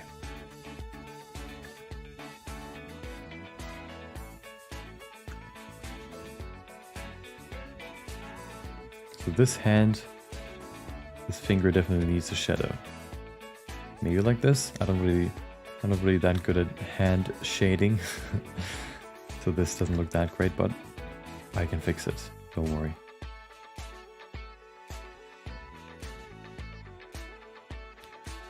That looks horrendous.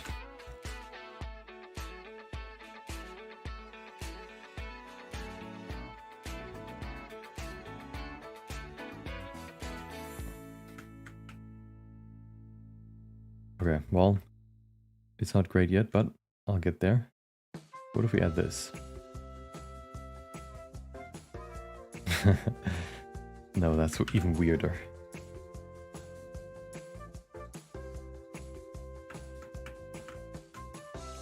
Let me fix the other parts first. Maybe that makes it a bit easier to see. That definitely helps a lot.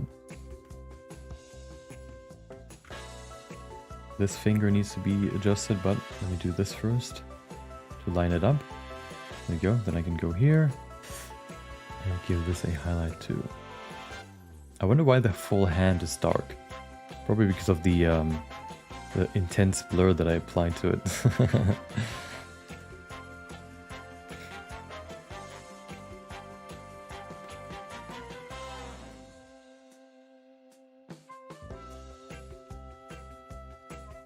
Is that a reference? What? No, this is just the actual animation.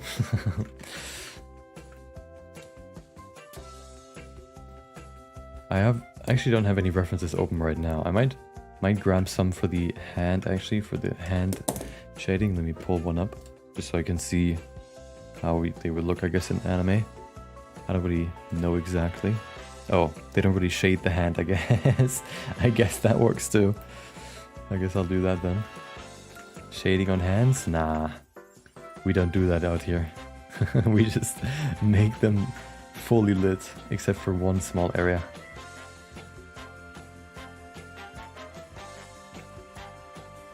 I mean, I respect it. Saves work.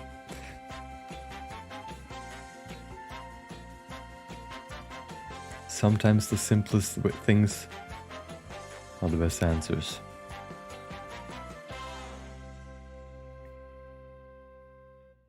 Oops. That should be fine. Are the voices in Japanese? Nope. I will not include voices. I will just use music and sound effects, no voices.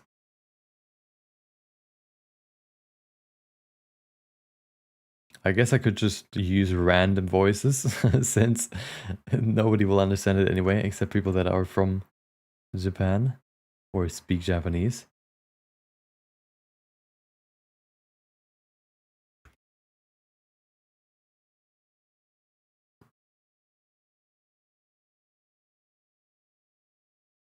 So I could just grab random voice lines and it should still sound fine. Okay.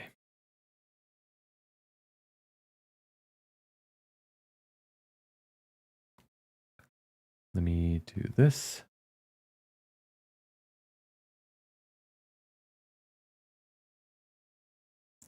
And then I will add a small, oops, wrong color. I'll add a small shadow on the left of the hand. I think that should be enough.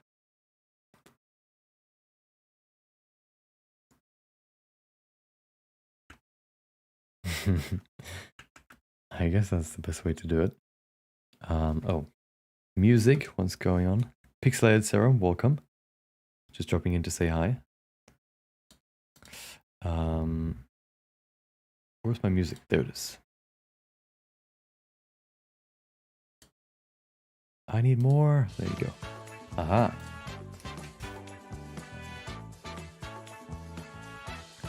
So, shadow. Ooh.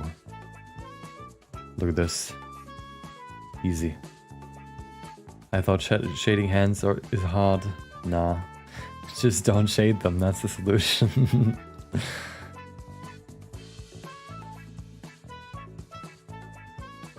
Easy. Look at this. Perfect. I might add some lines here, but maybe not. We'll see. Welcome, Dylan Draws. Hope you have a good day.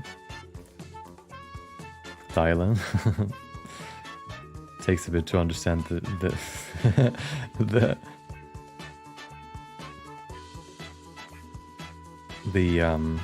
the name sometimes. Okay. For all the highlights simulated or hand drawn, they're first simulated, and then I adjust them by. See, hold on, I can show it to you. Yeah, I draw over them, over the shadows that I don't like, but the main shadows are all, you know, like first simulated, and then you can see like some areas like here, the highlights, I've added afterwards to refine it a bit. So I have a good base to start with, and then I can refine it. Makes it easier than having to do all of it. Wait, let me check my reference. Okay.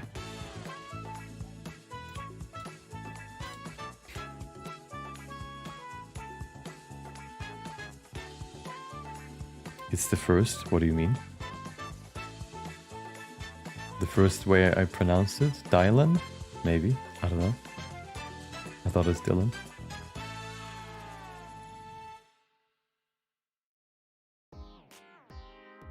Or you mean the first meaning generated lines? Yeah. Okay. If you're wondering about these weird circles around the hand, like right here, that will not be visible. The lines are thicker if they get thinner as you get closer. If you go to the actual frame size, you won't see this weird overlap anymore. So it doesn't matter.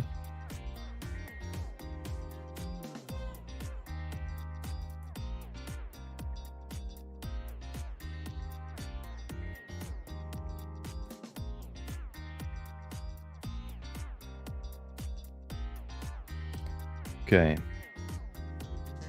One more finger. I need to add some lines probably to the hand, otherwise it looks kind of flat. But that shouldn't be too hard. How do you make it look so hand-drawn? It's, first of all, it's the shader that, you know, creates these sharp shadows. And then the secret kind of to turn 3D into 2D, like to make 3D look 2D, is to add imperfections, like natural imperfections that you would see in 2D, into 3D as well. So, for example, oftentimes the shadows are too perfect, so that's why I adjust them here manually, to give them that kind of, you know, manual touch, I guess. They oftentimes look too mathematically correct. And by doing it this way, for example, I can make sure that they, you know, have a certain style to them. And otherwise, you can also, you know, line art helps, of course. The framing helps. There are like a bunch of different things you can play around with to make it look more 2D. Okay, so let me add one shadow to the hand. This one will shock you, okay? Let me grab, actually I need the shadow color first. To add one here. Like this. Okay. And then here, it's kind of like this. Oops, wrong color. How does it look so hand-drawn? Yeah. Cool stream, lol. Thank you. There you go. Oh, that's a rock song, rocky song. There you go. Let's do this.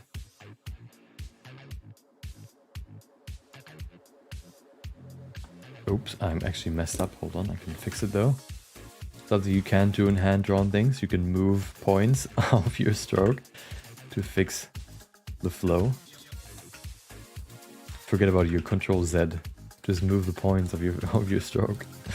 There you go, easy. This looks bad. Hold on. I can also sculpt it and smooth it out. There you go.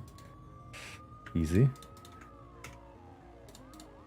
And then I want to probably add some more lines.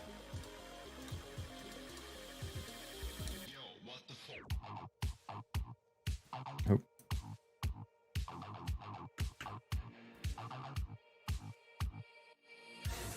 This one, this one. Here's one more. Look at this. Oh my god. All of a sudden it looks like a hand. Kind of. And then here. Boop. No, that looks weird. Hold on, let me try that again.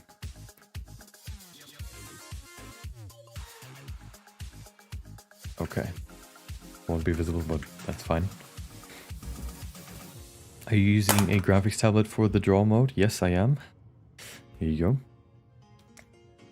It's not necessary, but it's, you know, more ergonomic. So why not, you know, if I have one, why not use it? Okay, so this frame is done. Now I just need to do the same for this one. And then we have the stationary frames done.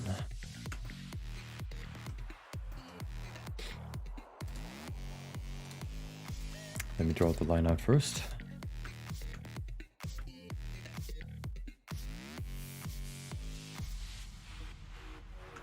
And this bit.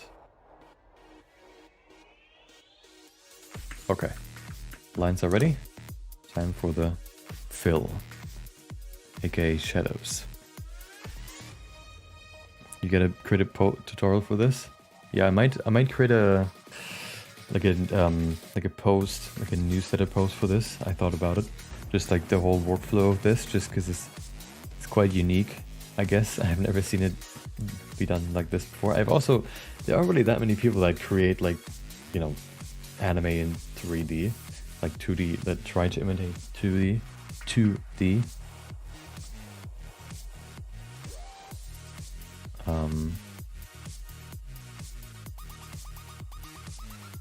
So it's a, you know, it's quite a unique workflow.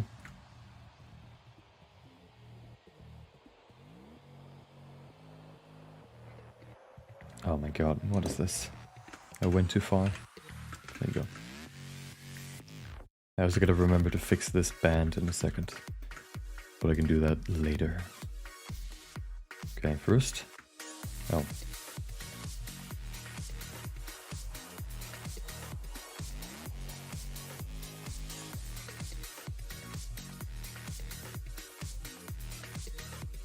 There you go. Now the hand shadow.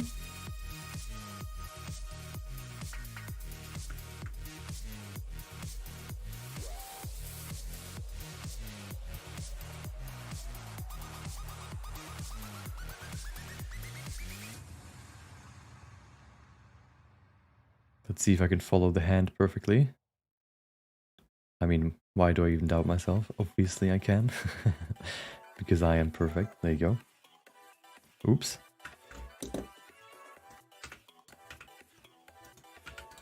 There you go. Easy.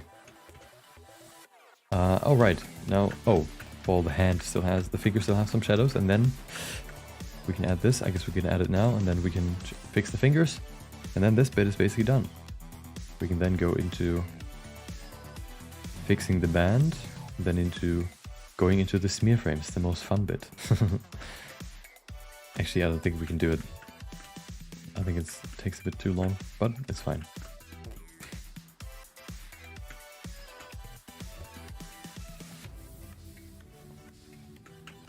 Okay.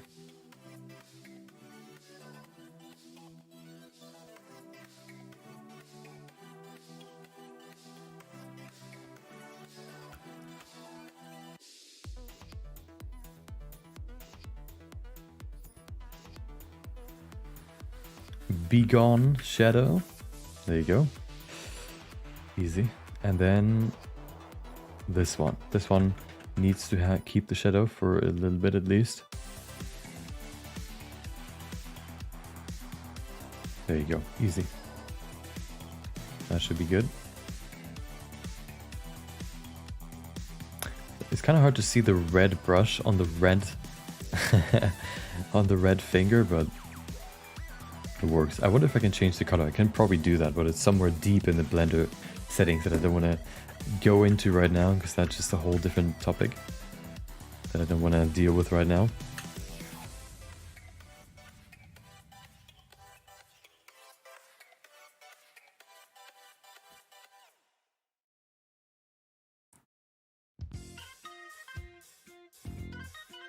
There you go. Looking pretty good. I think this was like the main thing that I was missing during the Berserk animation. This hand-drawn sort of a little extra on top. I think that was one of the main things that was missing. Okay, there you go.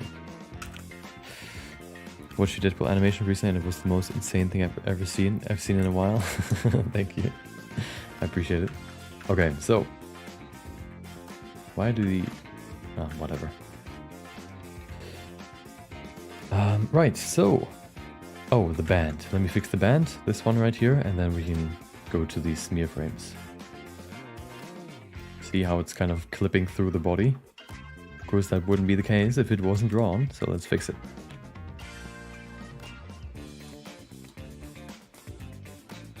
Yes.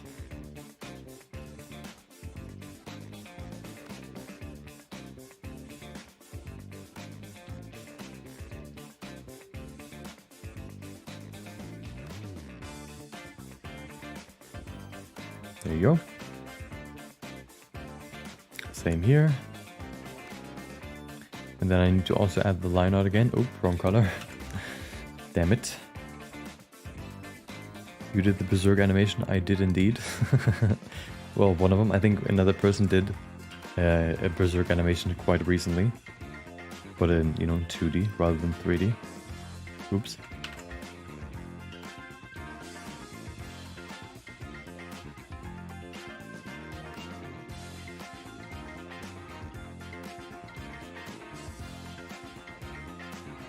Okay, there you go. Let's check the other frames to see if there's any more clipping.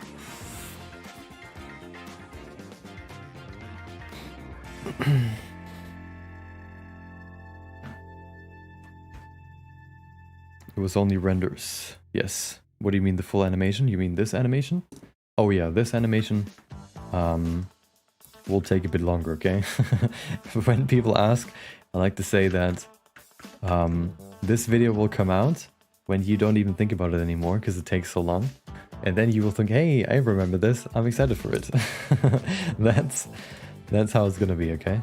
If I've calculated if I finish 2 scenes per day, okay? 2 scenes per day, it will take me 24 days, okay? So that's and that's, generous calculation. So it'll probably take a bit longer. But yeah, there you go. Feel free to forget about it, and then I guess YouTube will remind you when I'm done, when I'm done with it. Or you can, I guess, check in on the stream and see when I'm, and ask like in 2 weeks or so how far I am.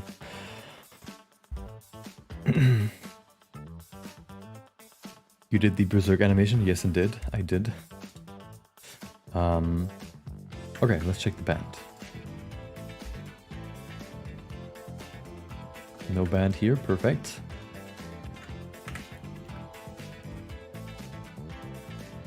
This one, you know, why not? Glitchiness is not necessary. Wait. I can fix this glitchiness. Hold on. Hold on. Can I? Let's see. Clipping. Yes, easy. No manual labor needed.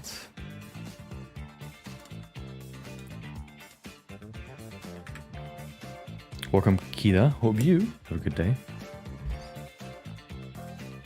Nope, already moved. Nice. And then this frame looks good. Good. So that was the only one that needed to be fixed. Now the only thing that I'm missing is the line art here. And then all that is left for this scene is the what is it? Oh, the smear frames. There you go. If you want to see what the smear frames would look like, I'm going to show it to you in a second. Because they're pretty funny. Is it this here? Yes.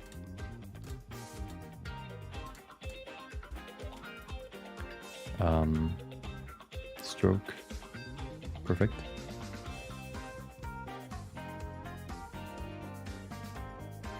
Okay, look at this. Perfect. So, let me show you. Hold on, one more thing. I saw a problem. I saw a problem.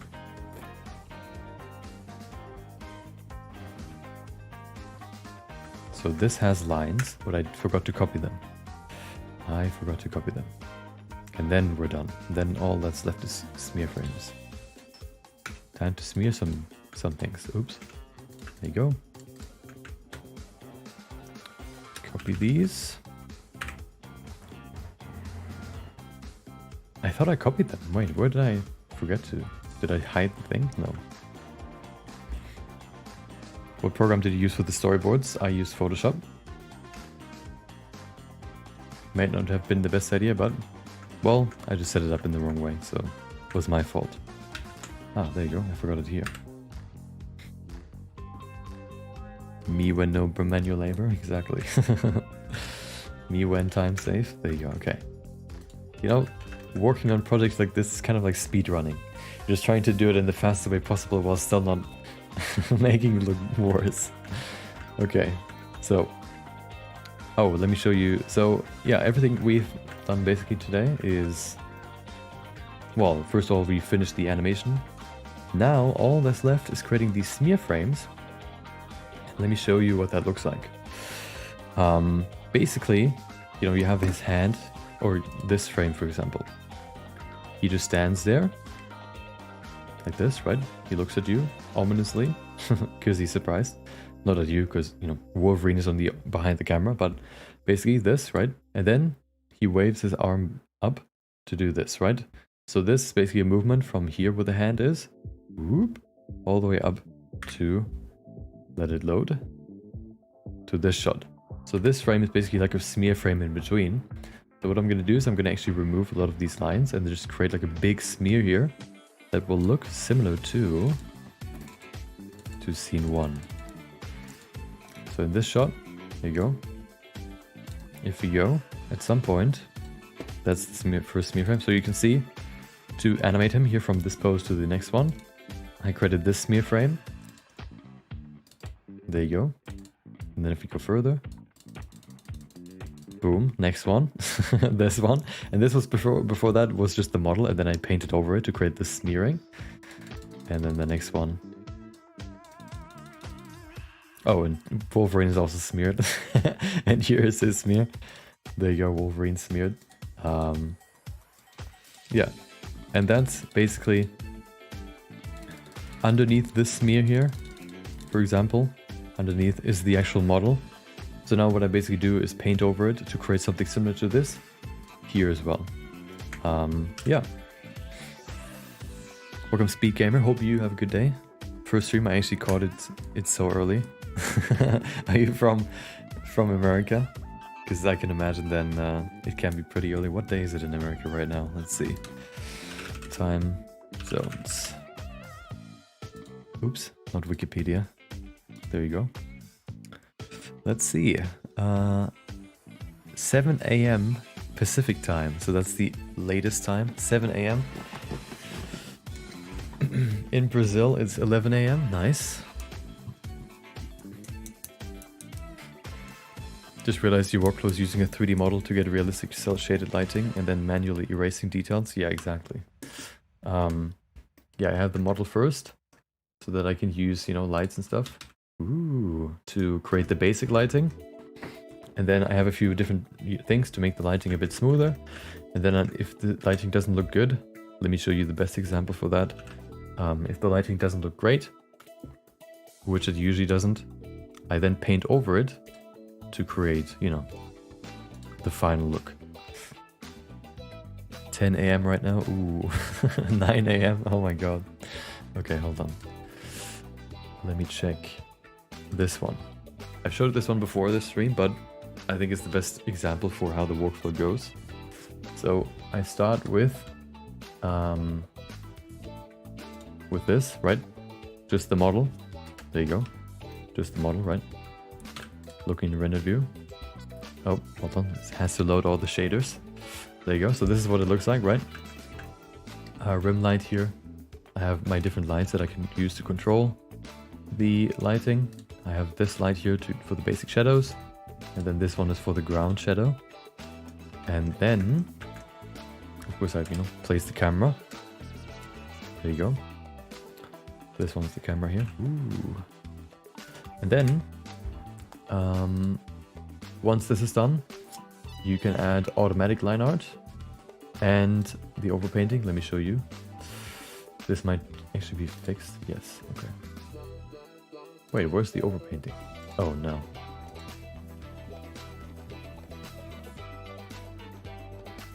Huh? Did I delete it? What happened? Oh, right. That's why. Aha.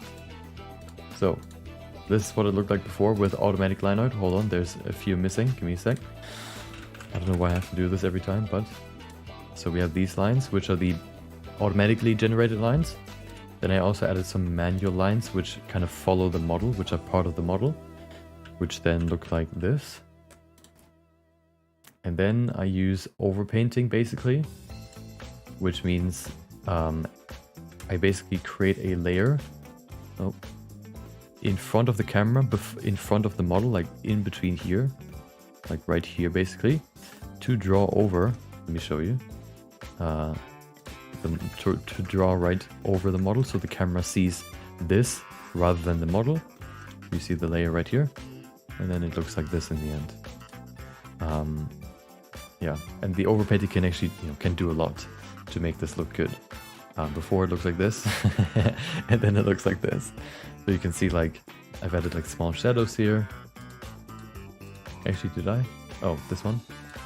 I fixed the shadows here, added more lines and stuff.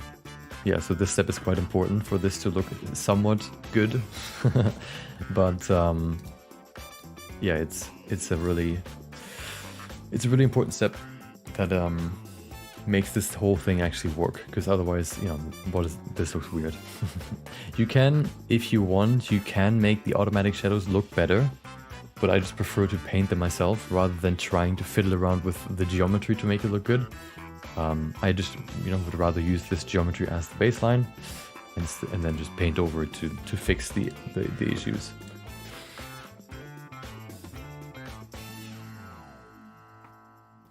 Will the stream be made into a video after the animation?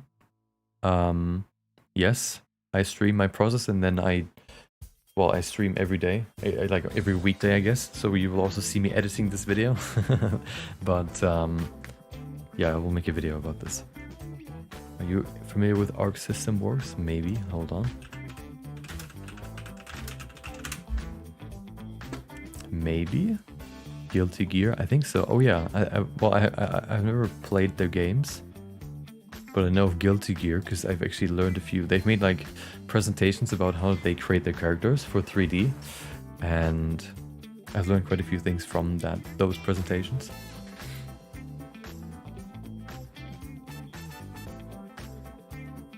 Yeah, I killed the default cube. I now have the default sphere.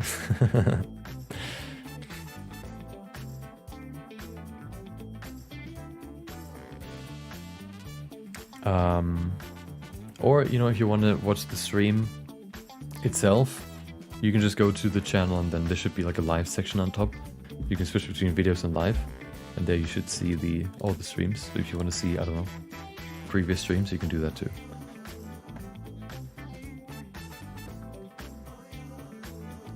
Yeah, so yeah, I basically used the 3D model. I would say that like the fixes are like the last 20% or 30%, but the first 60% I can just use the 3D models. 3D models are great, you know, since I don't have to redo create from scratch every frame. I don't have to create the characters from scratch every time. I have the model and then I just, you know, paint on top of it to make it look better. And the same is going to be the case, of course, for the environment, as well as the VFX and stuff. Yeah, so for example, for the one VFX that I've developed at some point a while ago, which we haven't gotten to yet, but soon in the near future, next week, probably on Monday, you'll see it. We're gonna work with the VFX, which means, let me show you. One VFX that I've created, which I will probably use for this project is, where is it? Here it is. This just shows you the I guess like where I tried it. I've created like this effect where you can create like a earth shatter, I guess,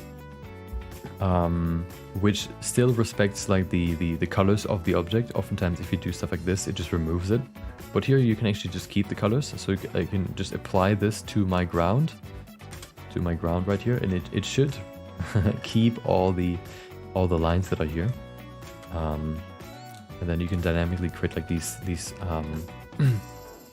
these impact shadows, I guess, and then, you know, a few more stuff which I haven't really shown here, but like other VFX as well. I guess you've seen some of them in the Berserk animation if you've seen that one, but yeah. So I will finish this animation probably pretty soon, which means, you know, adding the smear frames, and that should basically be it. And then the next shot is Wolverine's claw. You kind of close up of his claw or his fist, and then you see his claws shooting out, kind of signaling Deadpool that this is not a friendly encounter, but he wants to fight Deadpool, right? The next one is then Deadpool being excited and then pulling out his gun, right? Following, which is probably all of this I'm probably going to do over the weekend. Yeah, pulling out his gun, followed by Wolverine dashing forward in like this zigzag pattern. But yeah, unfortunately the time has come. It is time to end the stream. This is literally taking the best of 2D and best of 3D and mixing them. Yeah, I tried to, it's always like there's a fine line between what you can use of 3D and what you can use in 2D to make it look 2D, and I think I found a pretty good balance now. We'll see, you know, after when the animation is done, but yeah. Did you learn this by yourself, or were there some tutorials you went through? There were a few things, but most of the things I either learned by observing how other people work or created stuff. There are like some people on Twitter that post like 2D stuff, 2D, 3D stuff, but I mainly just create most of the things I learned through creating projects myself. In the UV editor, word shows the texture in the background. Is it possible to show it continues. What do you mean? Hold on. If in the UV editor where it shows the texture in the background, is it possible to show it continued? Oh, you mean that it's like that it just repeats? I don't know if you can do that. Maybe. I've never tried to do that. Maybe you can, but if you can, I don't know. I don't know how to.